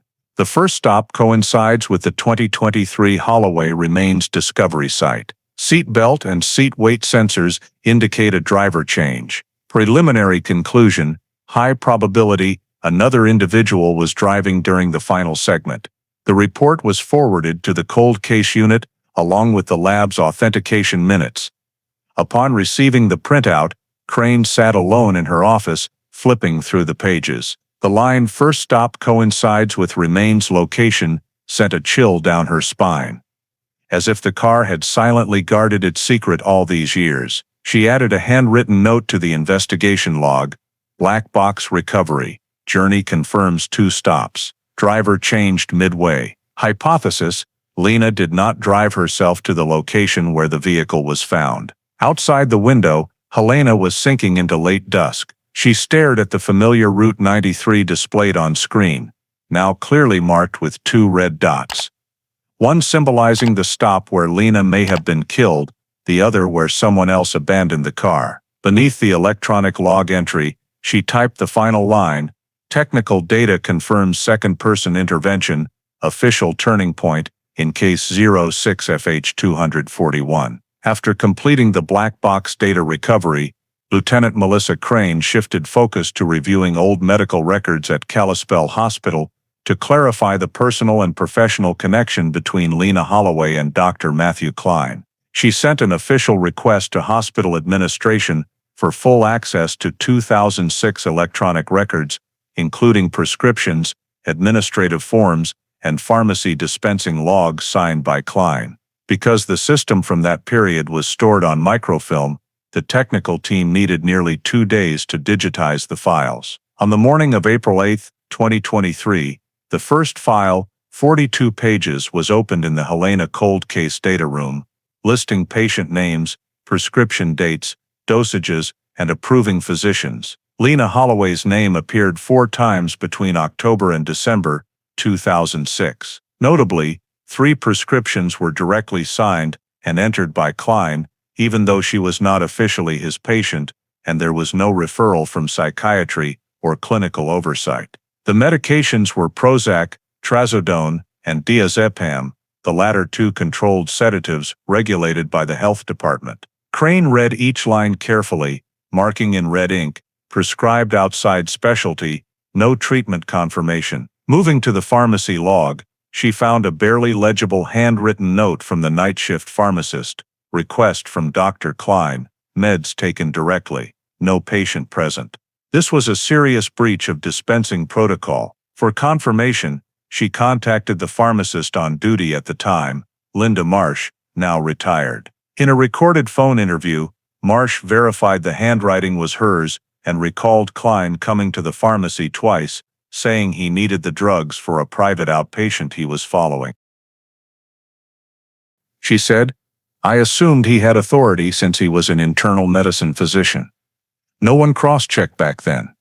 When asked if she remembered the patient's name, she whispered, "I only remember an H, could be Holloway." Crane saved the full recorded interview under code interview/marsh_04.08.23. She then cross-checked signatures, confirming an exact match with Klein's administrative samples. Another technician, Eric Laird, opened the nursing department's electronic log and discovered that on December 15, 2 days before the disappearance, Lena had called the pharmacy asking whether her medication had been released. The brief system note read, "Request handled by Dr. Klein, patient to receive same day." Laird paused, looked at Crane, and said slowly, "It's possible he handed the drugs to her directly, bypassing controls." She nodded and added to the data table, 12/15, Klein delivered meds off protocol. Under Montana medical regulations, this constituted a Level 2 ethics violation,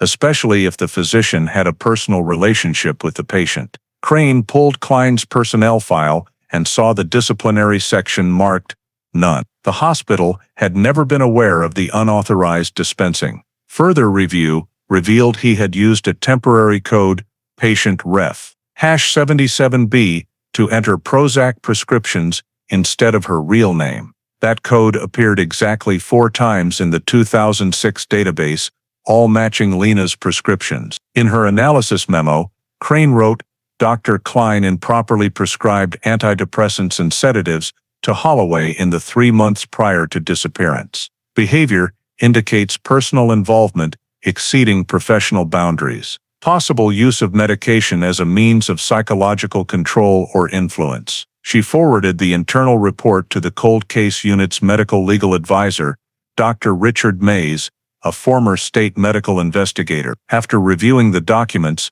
Mays responded in writing, "Uncontrolled prescribing of benzodiazepines and trazodone can cause confusion and delayed reactions. At high combined doses, the patient may become disoriented for hours. Simultaneous Prozac and diazepam has no valid clinical basis unless the purpose is non-medical." The report was attached to the case file. Crane sat thoughtfully as she read. The scattered pieces of the past 17 years were finally falling into a clear pattern. She asked forensics to re-examine any remaining 2006 blood samples for traces of antidepressants or sedatives, though she knew the samples were very old. Eric Laird nodded and said he would attempt trace analysis via LCMS. In her investigation log, Crane wrote, "Kalispell 2006 Medical Records Review, confirmed Klein improperly prescribed antidepressants and sedatives to Holloway. Behavior demonstrates control and attachment beyond professional limits. Noted as potential motive evidence. She closed the file, looked at the photo of Lena hanging beside the Route 93 map, then quietly added the day's final line. The drugs may be the key, and perhaps the beginning of everything. Once the Kalispell 2006 medical records review was complete, Lieutenant Melissa Crane moved to the final phase of the reinvestigation, verifying witness statements that may have been overlooked in the original file. She re-examined the list of hospital staff from that time and discovered the name of a person noted in the margin of the 2006 report but never formally interviewed. Nurse Elaine Foster on duty the evening of December 17. She had not been questioned because she went on extended sick leave shortly afterward. Crane located her contact information in the personnel database and called. Elaine, now 62, and living in Great Falls, spoke slowly but clearly. When the Holloway disappearance was mentioned, she fell silent for a long time before saying they'd been waiting years for someone to ask again. 2 days later, Crane and investigator Eric Laird drove nearly 3 hours to Foster's home, a small house on the banks of the Missouri River. The interview took place in the living room, fully recorded by 2 cameras. Elaine brought an old box containing the nursing notebooks she had kept from her working years. On the cover of the last shift was written, December 17, 2006, night shift. Crane began, "Do you remember anything about that night, especially regarding Lena Holloway?" Elaine nodded, her hands trembling slightly. "Yes, very clearly. I was working internal medicine B. Around 8 o'clock, Lena finished her shift early because her patient was transferred. I saw her in the locker room still wearing her gray coat. When I walked into the hallway, I ran into Dr. Klein. He said he would walk Lena to the parking lot because there was a blizzard outside." She paused, took a sip of water, and continued. "At the time I thought nothing of it. They were colleagues, and Klein was always polite like that. But something was odd. About 10 minutes later, when I returned to the medication room, I saw the headlights of Lena's silver Civic turn on in the east lot.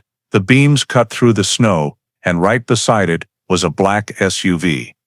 I assumed it was Klein's." Crane asked. "Did you see them get into the car?" Elaine replied. "I only saw them standing next to each other. She seemed to be saying something, and he was looking down with his hands in his pockets. Then both got into Lena's car. I'm certain, because the SUV stayed in its spot until I left." The 2006 report contained no record of this statement, causing Crane to pause her pen. She continued. "Did you ever speak to police after the incident?" Elaine shook her head. "No one asked. I thought they already knew. It was only later when I read in the paper that she was missing." Crane asked her to describe the lighting, vehicle positions, and departure direction again. Elaine spoke slowly. "The Civic left the lot first. I saw its taillights disappear toward Route 93. About 5 minutes later, Klein's SUV started up and went the same way. I remember clearly because I was writing in my shift log and heard the loud engine, different from the other cars. I even wrote it down." She opened the old notebook. The yellowed page still legible, 2023. Lena's car leaves lot, Klein follows. Crane looked at the entry, then at Laird, who immediately photographed and backed it up. Foster continued. "I've never forgotten that scene. The snow was falling heavily, the red lights glowing dimly in the fog. I thought they were just driving home together to Whitefish." When asked if she knew about any personal relationship between them, Elaine sighed. "There were rumors, but everyone at the hospital kept quiet. I just thought Lena was exhausted from the pressure. She had told me she wanted to take a few weeks off." Crane confirmed. "You're certain you saw them leave together, in the same direction?" Elaine nodded firmly. "Absolutely certain. I might be off on the exact minute, but not on the people." Her answer left the room silent for several seconds. Crane thanked her, confirmed the interview was fully recorded, and asked her to sign the new witness statement. At the end of the session, Elaine handed over a 2006 staff photo, Lena and Klein standing side by side in the office, smiling gently. "I kept this because everyone loved her back then," she said, her voice breaking. As they left the house, the river wind was biting cold, but Crane felt clearer inside than ever. Elaine's account was the missing piece that connected the entire timeline. On the drive back to Helena, she reviewed the recording. Foster's voice was slow but firm, every detail matching the technical data she had collected. The car leaving the hospital at 2022, heading toward Route 93. In the summary report she wrote, "Witness interview Elaine Foster, confirmed seeing Lena and Klein leave the hospital together on the night of disappearance. Civic departed first. Black SUV followed. Interview filmed, stored in cold case unit files. High reliability, cross-matched with camera and EDR data." The final line was bolded, "First eyewitness confirmation of Klein's presence at the exact time and starting location after 17 years. After Nurse Elaine Foster's recorded and verified statement, Lieutenant Melissa Crane directed the next investigative step, creating a 3D terrain simulation of the Whitefish Lake area to precisely determine the mechanism that led to the discovery location of Lena Holloway's remains. On April 11, 2023, the Cold Case Unit Terrain Team, working with the Helena Digital Spatial Analysis Lab, imported all original 2006 map data and current satellite imagery into the 3D geological modeling system. The goal was to reconstruct the entire route from Kalispell to the Honda Civic's first stop, where the bones and necklace were found. On the large conference room screen, the Whitefish Lake region appeared in high detail: dense forest on both sides, slope angles, underground streams, and seasonal ice layers recreated using climate algorithms. Terrain engineer Sam Durand entered the black box GPS coordinates, displaying 2 red dots for the vehicle stops. The trail leading from Route 93 to the remains site was just over 3 meters wide and sloped 18 degrees toward the lake. When Durand ran the motion simulation, the model showed that if the car had lost control naturally, its slide trajectory would have taken it straight down the slope, not stop sideways as recorded at the scene. Crane asked to adjust speed to the black box reading of 38 miles per hour. The result still did not match. The car would have hit the wooden barrier or gone into the water, yet the 2006 file showed no collision or skid marks. "That means someone stopped the vehicle intentionally," Durand said, pointing at the model. Forensic technician Keller, who had participated in the 2006 survey, added that snow depth in the area at the time of disappearance was 40–50 centimeters, impossible to walk without support. Yet the remains were found on a lower ledge, nearly 7 meters below road level, a spot only reachable by sliding or being pushed. To clarify accident probability, the team tested 3 scenarios. 1 victim fell while exiting the vehicle. 2 slipped due to melting ice. 3 external force applied. Scenario 1 showed a fall trajectory stopping midway down the slope, not at the discovery coordinates. Scenario 2 was checked against December 2006 weather data.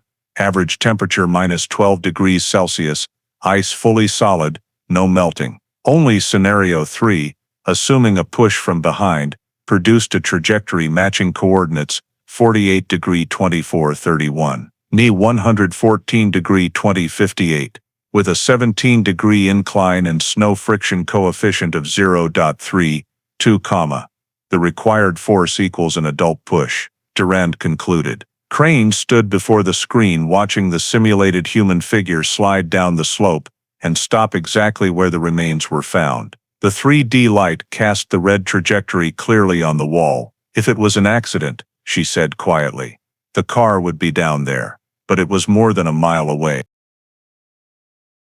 Keller nodded and added, "No skid marks, no impact, no brake traces. The car was driven away after she fell." Crane asked the team to recheck wind direction, temperature, and snow hardness to rule out natural body drift. Meteorological data confirmed wind that night was from the east, while the remains site lay west of the lake, completely opposite, making natural drift impossible. She quickly noted, inconsistent with natural accident hypothesis. Body was moved or pushed off the roadway. When the simulation was complete, Durand printed 3 key frames, a vehicle stop position. By direction of applied force, body landing point. Beneath each was the timestamp 2045, 2049, coinciding with the moment Lena's phone signal was lost. At the end of day briefing, Crane presented to the cold case team, simulation results show Lena could not have fallen by accident or natural sliding. Force had to come from another person, most likely at the first vehicle stop. The 27-page report was signed by the entire technical and forensic team and archived under Code Simulation Report 06 FH241/Whitefish Terrain. In her investigation log, Crane wrote, 3D terrain simulation completed. Fall trajectory does not match natural scenarios. Conclusion, external force present, accident theory ruled out. As she saved the final file, the screen displayed the simulated Whitefish Lake, cold ice surface, silent forest edge, and the narrow road where the traces of a snowy night long ago had been recreated down to the exact meter. After the 3D terrain simulation confirmed that a natural accident was impossible, Lieutenant Melissa Crane and the cold case unit began the formal preparation phase to interrogate the prime suspect. She held an emergency meeting with the Montana State Prosecutor's Office to compile all existing evidence, trace DNA samples matching Dr. Matthew Klein. Black box data from the Honda Civic showing someone else was driving. Witness Elaine Foster's statement confirming Klein left the hospital with Lena, and medical records proving he had illegally prescribed sedatives to her for the 3 months prior to her disappearance. Everything was organized into 4 large evidence binders, stamped evidence package, Holloway case, 06 FH241. On the cover page, Crane wrote in red pen, compilation of criminal evidence, request for order to interrogate subject Klein, Matthew J., currently residing in Casper, Wyoming. On April 17, 2023, she, Prosecutor James Corcoran, and forensic technician Eric Laird presented the entire chain of evidence before the state judicial panel. The hearing lasted over 2 hours, with every piece of data explained in detail, along with photographs, charts, and verification reports. Corcoran concluded, from a legal standpoint, we have surpassed the threshold of reasonable doubt. There is a unified chain of events, personal relationship, illegal prescriptions, presence together on the night of disappearance, DNA match, and technical data proving the victim did not move on her own. All of this provides sufficient grounds to open a formal interrogation under Section 9.4 of the Montana Code of Criminal Procedure. The panel unanimously approved the request and signed the order authorizing the interrogation of witness suspect Klein at his current residence. The order was transmitted officially to the Casper Police Department, Wyoming, together with a request for interstate cooperation. That same day, Crane and Laird prepared the presentation files, route diagrams, timeline tables, DNA test results, and the terrain simulation. In the report she wrote a summary, objective, obtain direct statement. Confirm reason for presence in Montana on the night of December 17, 2006. Cross-reference DNA sample and Ford Escape GPS data. To prevent leaks, only the 3 members of the cold case team were privy to the full details of the mission. Back in the Helena office, veteran forensic technician Keller re-examined the evidence storage procedures to ensure every item would hold up legally in court. He checked the seals on the 2006 blood sample, confirmed they were intact, and signed the log, chain of custody verified. Meanwhile, Laird compared Klein's travel GPS coordinates with the Honda Civic black box, proving the 2 vehicles traveled parallel during the same time window and stopped less than 500 meters apart. The final report was printed on large format paper, each item numbered and barcoded for retrieval. Once all evidence was complete, Crane drafted the document for the state prosecutor to request a federal order allowing the investigative team to travel to Wyoming. The summary read, request for federal assistance under Section 13.2, interrogation of out-of-state witness. Suspect resides in Casper, Wyoming, identity confirmed by local health authorities and valid professional license records. Objective, obtain statement. no coercive measures to be applied. On April 20th, the document was approved, bearing the signatures of the Chief Justice of Montana and the Regional Mountain States Federal Justice Representative. That same day, the Casper Police Department received 24-hour advance notice. Crane held the final team briefing at 22 o'clock in the cold case office, spreading the binders across the table. On the projection screen, 2006 security camera stills, GPS maps and DNA charts appeared side by side, every puzzle piece now fitting the same frame. "Everything points to one person," she said slowly. "There are no more gaps in the timeline." Laird nodded and added, "Now we need to hear it from him." The next morning, as the sun rose over the Helena Mountains, the three-person cold case unit convoy headed south. At the same time in Casper, Wyoming, the local sheriff's office received the Montana sealed interrogation order. It stated briefly, "Subject Dr. Matthew James Klein. Case, Lena Holloway. Time, per federal coordination schedule." In her investigative log dated April 21, 2023, Crane wrote, "Preparation complete. File contains DNA, GPS, witness statements, medical records, terrain simulation. Suspect interrogation order approved. Traveling to Wyoming tomorrow morning." In the margin, she added one short, non-procedural line. "After 17 years, we will finally look straight at the only person left from that snowy night." On April 22, 2023, at 9 a.m., Lieutenant Melissa Crane and investigator Eric Laird arrived at the Casper, Wyoming City Police Department, where the interrogation of Dr. Matthew Klein was conducted under federal authority. The interview room was small, harshly lit, with a steel table and two fixed cameras. Klein entered wearing a brown jacket, graying hair, and the calm appearance of an experienced physician, though tension was clear in his eyes. Local police had informed him beforehand that this was an interrogation in the context of reopening an old Montana case, not yet accusatory. When invited to sit, he adjusted his collar and forced a smile. "I thought that was over a long time ago." Crane began calmly, reintroducing herself and the purpose. "We are reviewing the disappearance of Lena Holloway Kalispell, December 2006. You were the last person recorded as being with her." Klein sighed, eyes avoiding contact. "I already told that story over a decade ago. I just walked her to the parking lot. Nothing more." Crane nodded slightly, started the recorder, and placed the first binder in front of him, a photograph of the silver necklace found the previous month. "Do you recognize this?" Klein glanced at it and nodded. "She wore it all the time. I didn't know it was found there." She turned the page to the DNA results table. "Blood recovered from Lena's trunk, reanalyzed in 2023, using trace DNA techniques, shows your genetic markers." He flinched, brow furrowing. "That's impossible. I was never in her car after that day." "There must be a mistake." Crane said nothing, simply slid the lab report toward him. "This is confirmation from the Helena lab. 99.92% match with your biological profile. The process has been triple-checked." Klein fell silent, gripping the table edge, staring at the paper for a long time. "I don't know how to explain it. Maybe I helped her carry something, or I had a nosebleed. Something minor." Laird cut in coldly.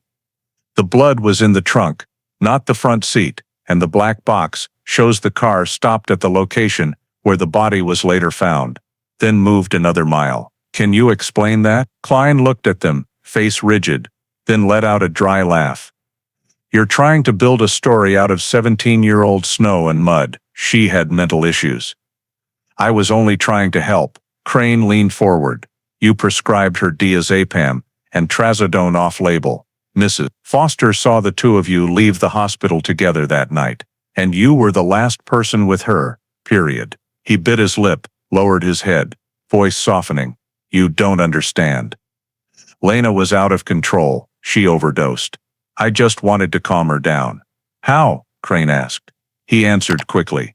"I took her outside, walked, talked. It was cold. She was weak. I told her to get in the car and rest for a bit." She opened the terrain simulation binder and pointed to the 3D printout of the Whitefish Lake area. "This is where her body was found. There are no walking paths, just snow slopes. Why take her there? Klein stared at the image, breathing growing heavier. Crane continued. The black box shows two people taking turns driving. Seatbelt sensors disengaged and re-engaged twice. Seat track marks indicate the second driver was roughly 55 pounds heavier, matching your weight. After she vanished, you continued practicing and left the state. He looked up, face pale. I didn't kill her. No one said you killed her, she replied. But you were there. Silence lasted nearly a minute, broken only by the soft clicking of the cameras. Klein slowly placed his hands on the table, eyes distant. I just remember her crying, saying she couldn't take it anymore. I tried to hold her shoulders, then she slipped. I don't know. Crane paused and exchanged a glance with Laird. Did you stop the car? She asked. Klein answered vaguely. Maybe I stopped, but the snow was deep. I couldn't see her. I thought she'd come back. Crane jotted quickly, self-contradictory, admits stopping vehicle, admits final physical contact. She changed tone. What did you do then? Klein took a deep breath. I drove away. I was scared. She had threatened to tell everyone about us. I would have lost everything. His voice dropped, hand covering half his face. I just wanted her to be quiet. Crane nodded slightly and slowly turned off the simulation screen. You said just wanted her to be quiet. Do you know what that sounds like? He closed his eyes, whispering almost inaudibly. It wasn't on purpose. I just wanted it to stop. The cameras captured the entire moment. The small, trembling, exhausted voice. But every word clear. The interrogation ended after 2 hours and 40 minutes. In the transcript, Crane noted, Klein initially denied. After confrontation with DNA results, changed statement, admitted presence at scene, and last contact with victim, immediately before disappearance. Indirect statements indicate guilt. As she signed the report, cold light from the window fell across the table, reflecting Klein's still shaking hands. Like a man who had just watched the past rise from the ice he once believed would bury it forever.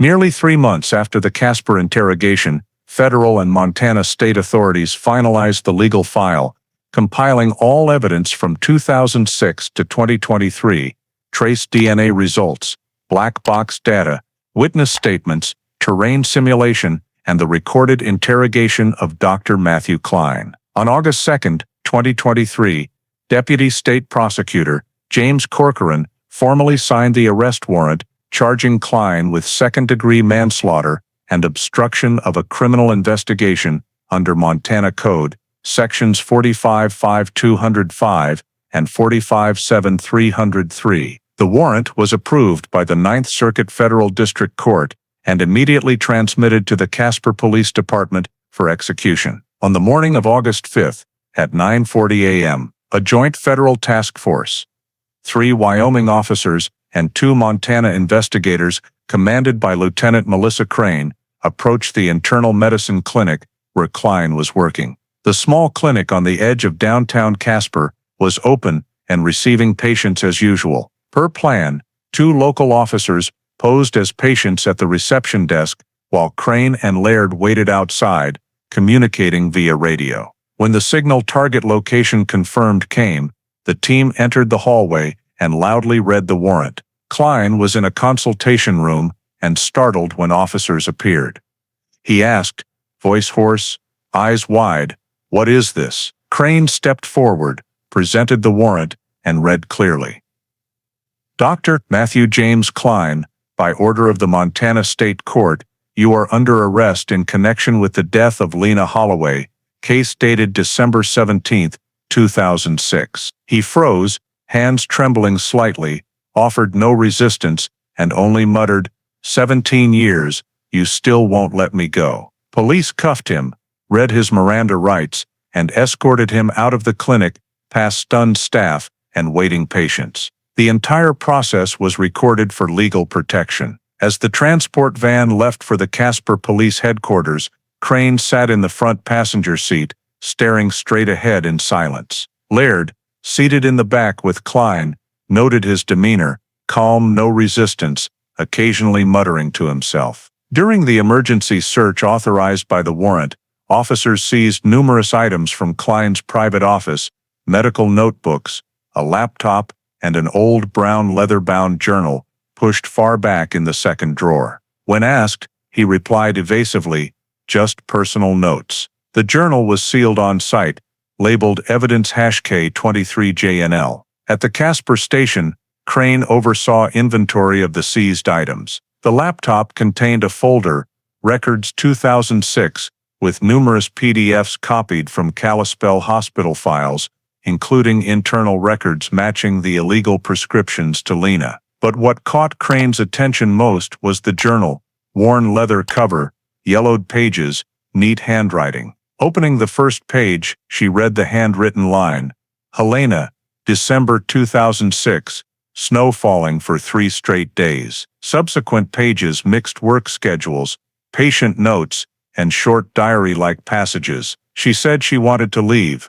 I couldn't let her do that. I tried to talk, but everything went too far. Another entry, dark, roads covered in snow. She was silent. I thought if she just slept for a while. There was no direct confession, but the tone was justificatory, describing the night in a deeply contradictory way. Crane turned each page feeling she was reading self-defense more than recollection. She had the journal resealed and sent directly to the State Justice Department handwriting lab for authentication. That same day, Prosecutor Corcoran held a brief press conference in Helena, confirming a suspect has been taken into custody in Wyoming under Montana authority in the Lena Holloway case. Extradition proceedings are underway. Local media quickly picked up the story. Newspapers reran accounts of the 2006 disappearance, long considered an unsolvable mystery. In Kalispell, residents gathered outside the old hospital where the story began, discussing how a once-respected doctor had become the center of the case. In her investigative log, dated August 5, 2023, Crane wrote, "Arrest warrant executed successfully. Suspect taken into custody at internal medicine clinic. No resistance. Seized items include personal journal, electronic devices, and backup medical files. Journal entries demonstrate awareness of guilt and indirectly admit actions." She closed the log, looked through the window of the vehicle, transporting the suspect out of Casper toward Helena. The long August sunlit road, so different from that snowy storm years ago, yet carrying the same chill as the past, finally caught the man who thought it had been buried forever. After Dr. Matthew Klein was arrested and the evidence was transferred to Helena, the cold case unit began the phase of additional forensic examination to strengthen the prosecution file. On August 9, 2023, the leather-bound notebook seized from Klein's clinic was sent to the Montana Department of Justice Handwriting Examination Laboratory. Senior handwriting examiner Paul Marin conducted a comparison between the writing in the notebook and administrative documents and prescriptions signed by Klein in 2006. Using spectroscopy and pen stroke recognition software, Marin identified a near-perfect match across 26 geometric characteristics, from slant and ink pressure to distinctive letter connections. The official report stated, match probability 99.96%. There is no doubt that the handwriting in the notebook belongs to Matthew J. Klein. In the content analysis section, Marin noted that many passages were narrative in nature, interspersed among medical notes, showing signs of justification and evasion of responsibility. In particular, a page dated December 17, 2006, contained the sentence, "She slipped. I couldn't stop it. I know I was wrong to leave." This sentence was underlined twice in blue ink, different from the black ink used in the rest of the text, indicating the writer returned to add it later. The report was sent to Lieutenant Melissa Crane. After reading it, she remained silent for a moment, then wrote in her journal, "Handwriting examination authenticated." The note demonstrates clear awareness of the act of abandoning the victim after the incident. At the same time, the Helena Forensic Laboratory re-examined all bone samples recovered in March. Chief Forensic Pathologist Raymond Holt, who led the team, reopened the skull and spinal fragments for more detailed analysis using electron microscopy and 3D CT scanning. The images revealed a 4.3 centimeters long, 1.2 centimeters deep crescent-shaped fracture on the left side of the skull that did not correspond to typical injuries from an ordinary slip and fall. The fracture pattern showed impact from a hard, flat object, possibly the edge of a car door or a metal object. Holt wrote in his preliminary report, "The injury occurred prior to death. There are no signs of fracture due to compressive force from burial." He requested a simulation of the impact direction. The results showed the blow came from behind on the left side at a 45-degree angle, consistent with the position of someone standing outside the driver's door while the victim was in the driver's seat. Additionally, microscopic analysis detected trace amounts of metal embedded in the fracture, with a composition matching the carbon steel alloy commonly used in the door handles of 2003 Honda Civics. This means the blow was not from slipping, but from direct impact with a metal object, Holt concluded. Another piece of evidence, the bone showed slight microscopic swelling around the fracture edges, proving the victim still had blood circulation at the time of the blow, meaning she was still alive. Using well-preserved marrow samples, the forensic team redetermined time of death through carbon and nitrogen isotope decay ratio analysis. The results matched perfectly with the time frame of the night of December 17, 2006. The same day Lena disappeared. In the 48-page comprehensive report sent to the cold case unit, Holt clearly stated, based on injury traces, histological response, and isotope analysis, conclusion cause of death was traumatic brain injury due to forceful impact from a hard object. Time of death coincides with the date of disappearance, no evidence of natural accident.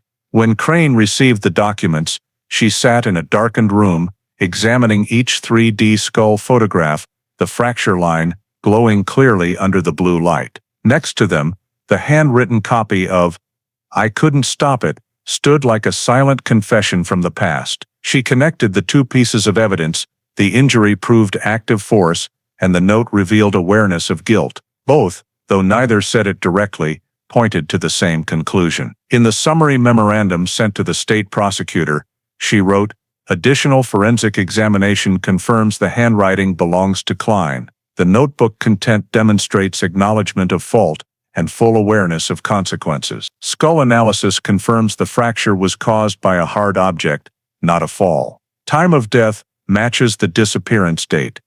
Evidence strengthens the elements of intent and the suspect's presence at the time of the offense." She signed it, stamped it in red, then silently stared out the window as the sky over Helena gradually turned to autumn. Every detail in the file, every bone fragment, every scrawled line, all were closing in, forming a clear picture of that snowy night 17 years ago, when the truth had been buried beneath layers of ice that science was now cold and sharp enough to melt. On September 21, 2023, after receiving all additional forensic results, Montana Deputy State Prosecutor James Corcoran transferred the entire case file, State of Montana Verv Matthew J. Klein, to the Missoula County Prosecutor's Office, the venue designated for trial because, although the incident occurred within Flathead County jurisdiction, it fell under the Western District Federal Court. The same day, a special prosecution team was formed,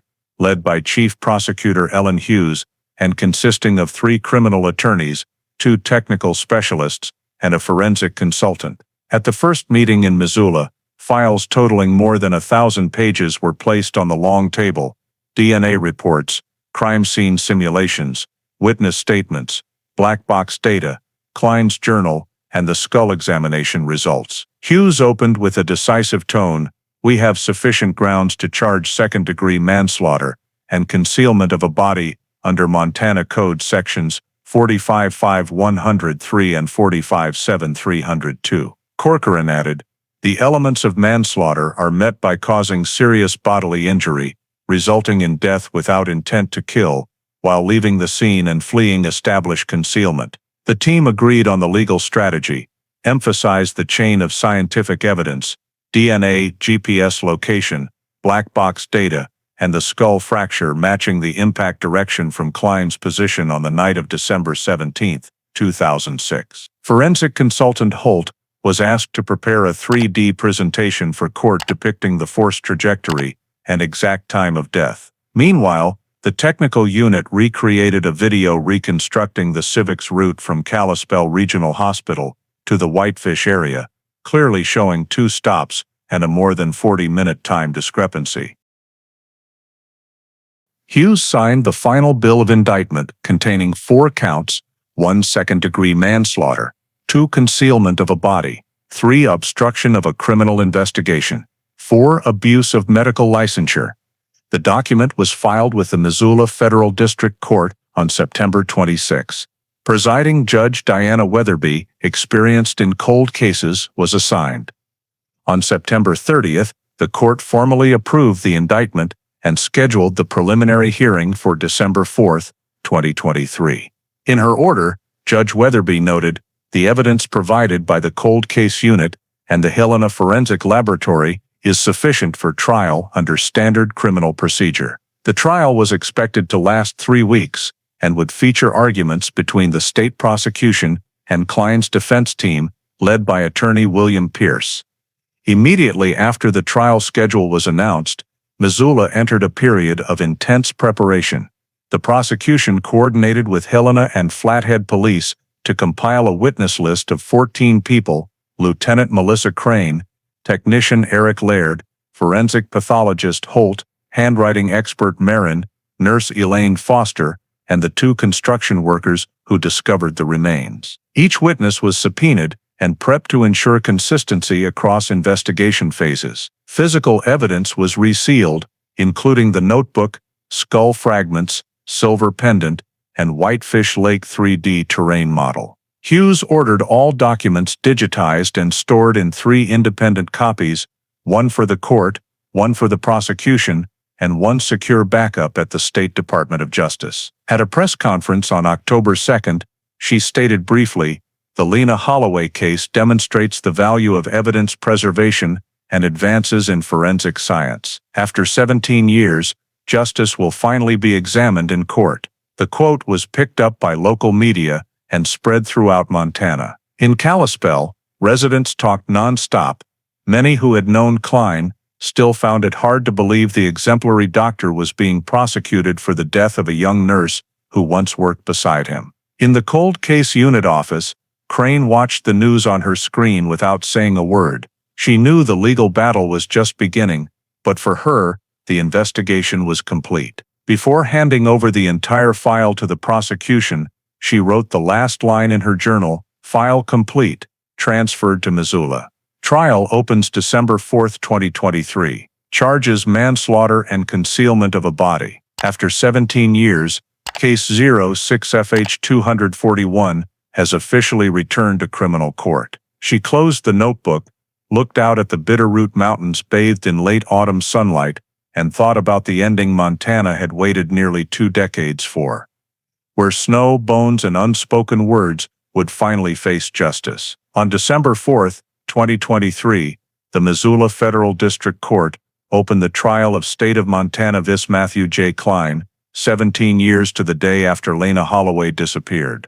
The large second-floor courtroom was packed with reporters and residents from Kalispell, Whitefish, and Helena. Presiding Judge Diana Weatherby sat in the center, flanked by the state prosecution team, led by Ellen Hughes, and the defense team led by William Pierce. At 9:30 a.m., Defendant Klein was brought in wearing a gray suit, his face aged, hands clenched, eyes lowered. Hughes began her opening statement clearly and calmly. "We will prove that Matthew Klein caused the death of Lena Holloway on the night of December 17, 2006, and for 17 years, he concealed that truth." She introduced the chain of evidence, trace DNA results, black box GPS data, 3D Whitefish Lake terrain simulation, and medical records proving improper prescription practices. The prosecution called its first witness, Lieutenant Melissa Crane, to the stand. Crane detailed the investigation process from the discovery of remains to the technical evidence. On the screen, a 3D reconstruction of that snowy night in 2006 appeared. The Honda Civic stopped on the slope's edge, Lena stepping out, a man following, a force causing her body to slide down the embankment. The prosecution emphasized, there is no evidence of a natural slip and fall. The body's trajectory is consistent with external force. Next, DNA expert Nora Welks testified about the trace blood analysis, confirming the male DNA in the trunk matched Klein 100%. Then engineer Marcus Venn presented black box data showing 2 driver position changes and stops at the location where the body was found. Every figure and image was presented meticulously. When the prosecution introduced the leather-bound notebook seized from the clinic, the courtroom fell completely silent. Hughes read the excerpt. "She slipped. I couldn't stop it. I know I was wrong to leave." Her voice firm. No innocent person writes lines like these. Defense attorney Pierce objected, arguing the notebook merely reflected personal emotions and did not constitute a confession. He asked the court to consider psychological context. Matthew Klein is a doctor, not a criminal. He panicked at the sudden death of a colleague and chose silence out of fear of being misunderstood.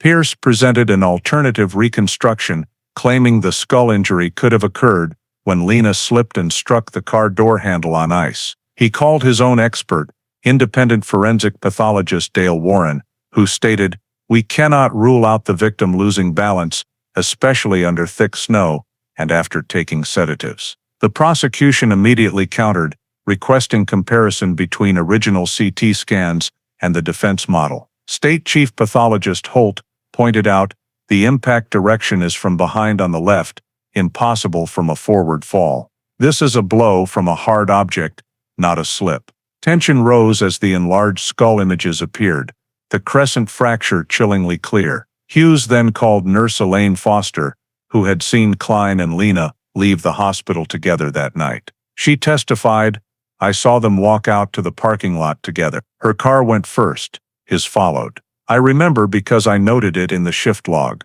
The defense tried to undermine her credibility. "Can you really remember accurately recall after 17 years? Elaine answered slowly but firmly, "Some images you never forget, especially when someone never comes back." Next, the prosecution displayed GPS graphs showing both vehicles traveling the same route to Whitefish, less than 2 minutes apart. Hughes paused and looked directly at the jury. This was not coincidence. He followed her, and when it happened, he left her in the snow. The defense countered with an emotional strategy, showing photos of a young Klein and hospital recommendation letters, calling him dedicated and compassionate. Pierce said, "They are trying to turn an accident into a crime. There is no evidence Dr. Klein intended to kill anyone. He simply didn't know what to do when the accident occurred." Hughes responded in a low, steady voice. "If it was an accident, why did he erase evidence, leave the state, and remain silent for 17 years? She held up a photo of the silver pendant found with the remains and said, "This is all that was left of her, and it's what brought us here today." At that moment, many in the courtroom lowered their heads in silence. Judge Weatherby called a 10-minute recess, then resumed closing arguments. When it was his turn, Klein was permitted to make a brief statement. He stood, voice choking, "I didn't kill her. I was just afraid. Everything got out of control." Hughes did not object. She simply looked at him, then turned to the jury. "Remember, he does not deny being there. He only denies responsibility." On the 5th day of trial, the prosecution closed with a video reconstruction of Lena's fall trajectory, perfectly matching the location where the bones were found. The lights dimmed, leaving only the 3D figure of the woman sliding down the snowy slope and disappearing into darkness. When the lights came back on, Hughes said slowly, "This is not snow. This is the dust of truth, buried for 17 years." The jury sat stunned. The session adjourned at 6:45 p.m. In her end-of-day notes, Judge Weatherby wrote, "Prosecution evidence is clear, but the element of intent requires further consideration. Defense focuses on accident possibility. Court will continue final arguments tomorrow." Outside the courthouse, Missoula was bitterly cold. The season's first snow began to fall, like a fateful echo of the winter of 2006, when this case first slipped into darkness. After 6 days of intense trial featuring more than 20 witnesses, hundreds of pages of evidence, and 3 hours of final arguments between the prosecution and defense counsel, Judge Diana Weatherby declared the evidentiary phase concluded on the morning of December 14, 2023. The 12-member jury was escorted to the deliberation room at 10:15 a.m. The courtroom fell silent, broken only by the rustle of papers and the steady tapping of pens on the table. Outside, the hallways of the Missoula courthouse were packed with reporters. Lieutenant Melissa Crane sat in the back row, quietly staring toward the door, where Klein sat with his head bowed, hands clasped together. She knew this moment no longer belonged to the investigation, but to justice. The jury deliberated continuously for 9 hours, breaking only twice for short recesses. According to the court reporter, the discussion revolved around 2 central questions: whether the fatal blow was inflicted intentionally by Klein or was an accident, and whether leaving the scene was sufficient to constitute the crime of concealing evidence. The jurors reviewed the 3D reconstruction, compared it with actual crime scene photos, and requested to hear again the Wyoming interrogation recording, in which Klein said, "I just wanted her to be at peace." At 7:20 p.m., they sent word to the judge, "We have reached a verdict." The courtroom reopened 17 minutes later. Klein was brought in, his face rigid, breathing heavily. Judge Weatherby directed everyone to rise as the jury returned. The foreperson, a middle-aged woman, read the verdict in a calm but clear voice. On count 1, manslaughter in the second degree under Montana Code, annotated section 45-5103, we find the defendant, Matthew James Klein, guilty. On count 2, concealment of a dead body, we are unable to reach a unanimous verdict. On all remaining counts, we find the defendant not guilty. The room held its breath. Judge Weatherby recorded the verdict, then turned to Prosecutor Hughes.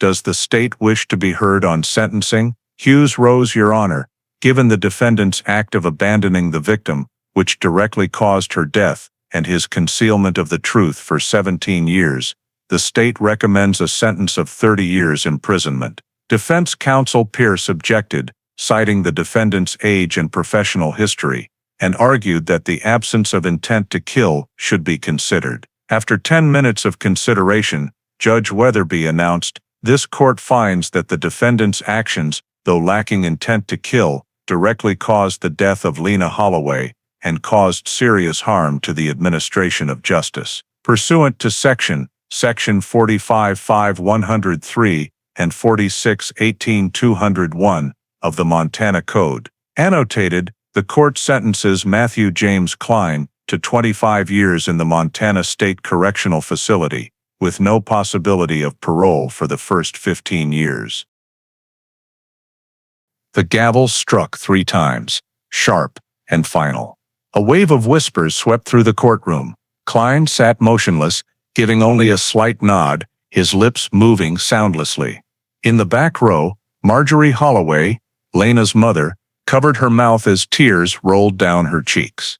Crane bowed her head, clutching the case file that still contained the old photograph of Lena by the shore of Whitefish Lake in 2005. As deputies led the defendant away, cameras flashed relentlessly. One reporter shouted, "Dr. Klein, do you have anything to say?" He paused, looked at the floor, and said softly but clearly enough for the microphones, "I stayed silent too long." Then he was gone, the steel door closing behind him. The following afternoon, the court issued the formal 64-page sentencing order, detailing the entire case history, the arguments of both sides, and the reasons for accepting the manslaughter charge. In the conclusion, Judge Weatherby wrote, "This case demonstrates the value of modern forensic technology and the tireless efforts of investigative units in uncovering the truth even after nearly 2 decades have passed.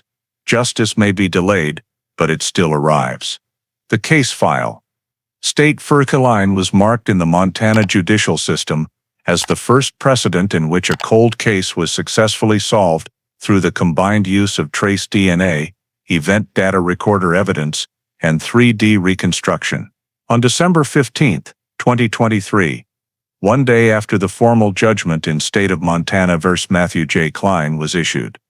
The cold case unit in Helena convened its final meeting to summarize the entire investigation and finalize the technical report. In the third-floor conference room, Lieutenant Melissa Crane, the lead investigator, sat with the 8 team members who had directly participated in cracking the case around a long table covered with documents, charts, and crime scene photos. On the large screen appeared the title, Case 06FH241, Holloway Investigation Final Report. The meeting began with a presentation by electronics technician Eric Laird, who had handled the digital data analysis. He reported in detail on the recovery of the 2003 Honda Civic's event data recorder. Data recovery took 37 hours, yielding 2.6 gigabytes of information. Technology used, EDR Extraction Suite FERTI-12. Positional error less than 0.7 meters. This was the first use of this software in a Montana criminal investigation. Next, forensic specialist Nora Welks presented the results of the trace DNA analysis. Total processing time 26 days, cost $41,200, samples collected from the 2006 scene. Result, 99.92% genetic match with the suspect's profile, becoming the key evidence in the prosecution. The report then moved to the terrain reconstruction section, led by engineer Sam Durand. He described the 3D geological model built on the Terrain Vision Pro platform, incorporating 2006 weather data, which allowed an accurate recreation of the victim's fall trajectory and definitively ruled out a natural accident. Beside the screen, the impact force chart glowed red, the clearest indicator of external force. This is the first time a 3D model has been admitted as legal evidence in a Montana courtroom, Durand said. Additionally, the handwriting analysis team presented expert Paul Marin's report, confirming 26 points of match and the use of a new spectroscopic handwriting scanner that conclusively proved the diary entries were written by Klein. In the statistical summary, Crane compiled the entire 17-year investigation, which consisted of 2 main phases, the initial failed phase due to technological limitations, and the reopened phase using digitization, trace DNA, EDR data, and 3D modeling.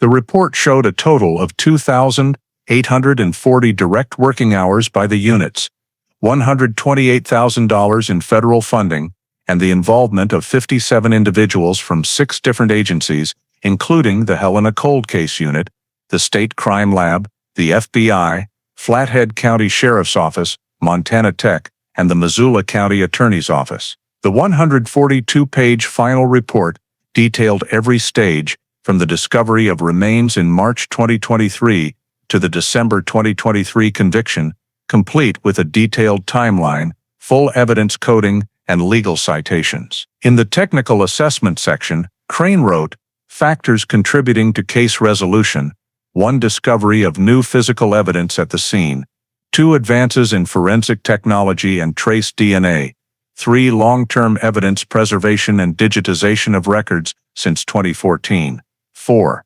effective state-federal interagency coordination. The conclusion described the Holloway case as a model example of evidence recovery under prolonged time and harsh climatic conditions. The report also recommended expanding the Helena Cold Case Archive, improving digitization procedures, and standardizing long-term biological sample preservation. At the end of the meeting, the representative from the Montana Department of Justice read Administrative Order 72cc 2023, Holloway Case File, Code 06FH241, is officially closed, status solved resolved. All materials to be archived at Helena Archive, Cold Case Precedent Section. When the final signatures were complete, the time was recorded as 4:55 p.m. on December 15, 2023. Crane signed the last page of the final report, then closed the thick folder, nearly half a handspan deep.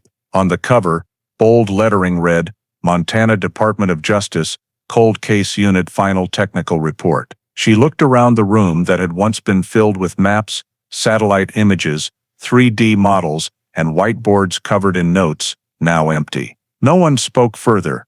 Only the steady hum of the document scanner sounded like the final beat closing 17 years of work. Outside, night had fallen over Helena, early winter fog obscuring the distant mountains. Before turning off the lights, Crane opened her electronic journal and typed the last entry.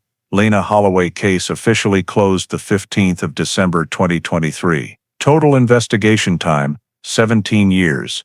Key evidence, trace DNA, GPS data, terrain modeling. Justice served. She saved the file, closed the laptop, and in that moment of absolute silence, the wind outside merged with the fading green glow of the screen, marking the final moment of a case once forgotten, now officially part of Montana history. The story of the Lena Holloway case is not only a criminal tragedy that spanned 17 years, it also reflects deeper American values of faith, justice, and the power of science in modern society. The Helena Cold Case Unit's relentless pursuit of the truth, from a dried blood sample left in a car trunk, decades-old event data recorder information, to the application of trace DNA and 3D terrain modeling, highlights the critical importance of data preservation and forensic technological progress. In today's America, where public trust in the justice system is sometimes shaken by wrongful convictions or bias, this story reminds us that justice can be late, but we must never give up on it. Lena's death, a young nurse betrayed by the very colleague she trusted, also raises ongoing questions about professional ethics and the boundary between personal relationships and professional responsibility, issues that remain highly relevant in American society, especially when medical ethics and public trust are the foundation of the healthcare system. Matthew Klein's long silence was not only personal guilt, it serves as a warning that concealing the truth, for any reason, destroys trust between people. From this case, Americans can draw two lessons. First, science and transparency are allies of justice. Second, silence in the face of wrongdoing only prolongs darkness. In today's daily life, from offices and hospitals to small communities, having the courage to speak the truth, preserve evidence, and trust the process is how each of us helps ensure no one else is forgotten, like Lena Holloway for 17 icy years in Montana.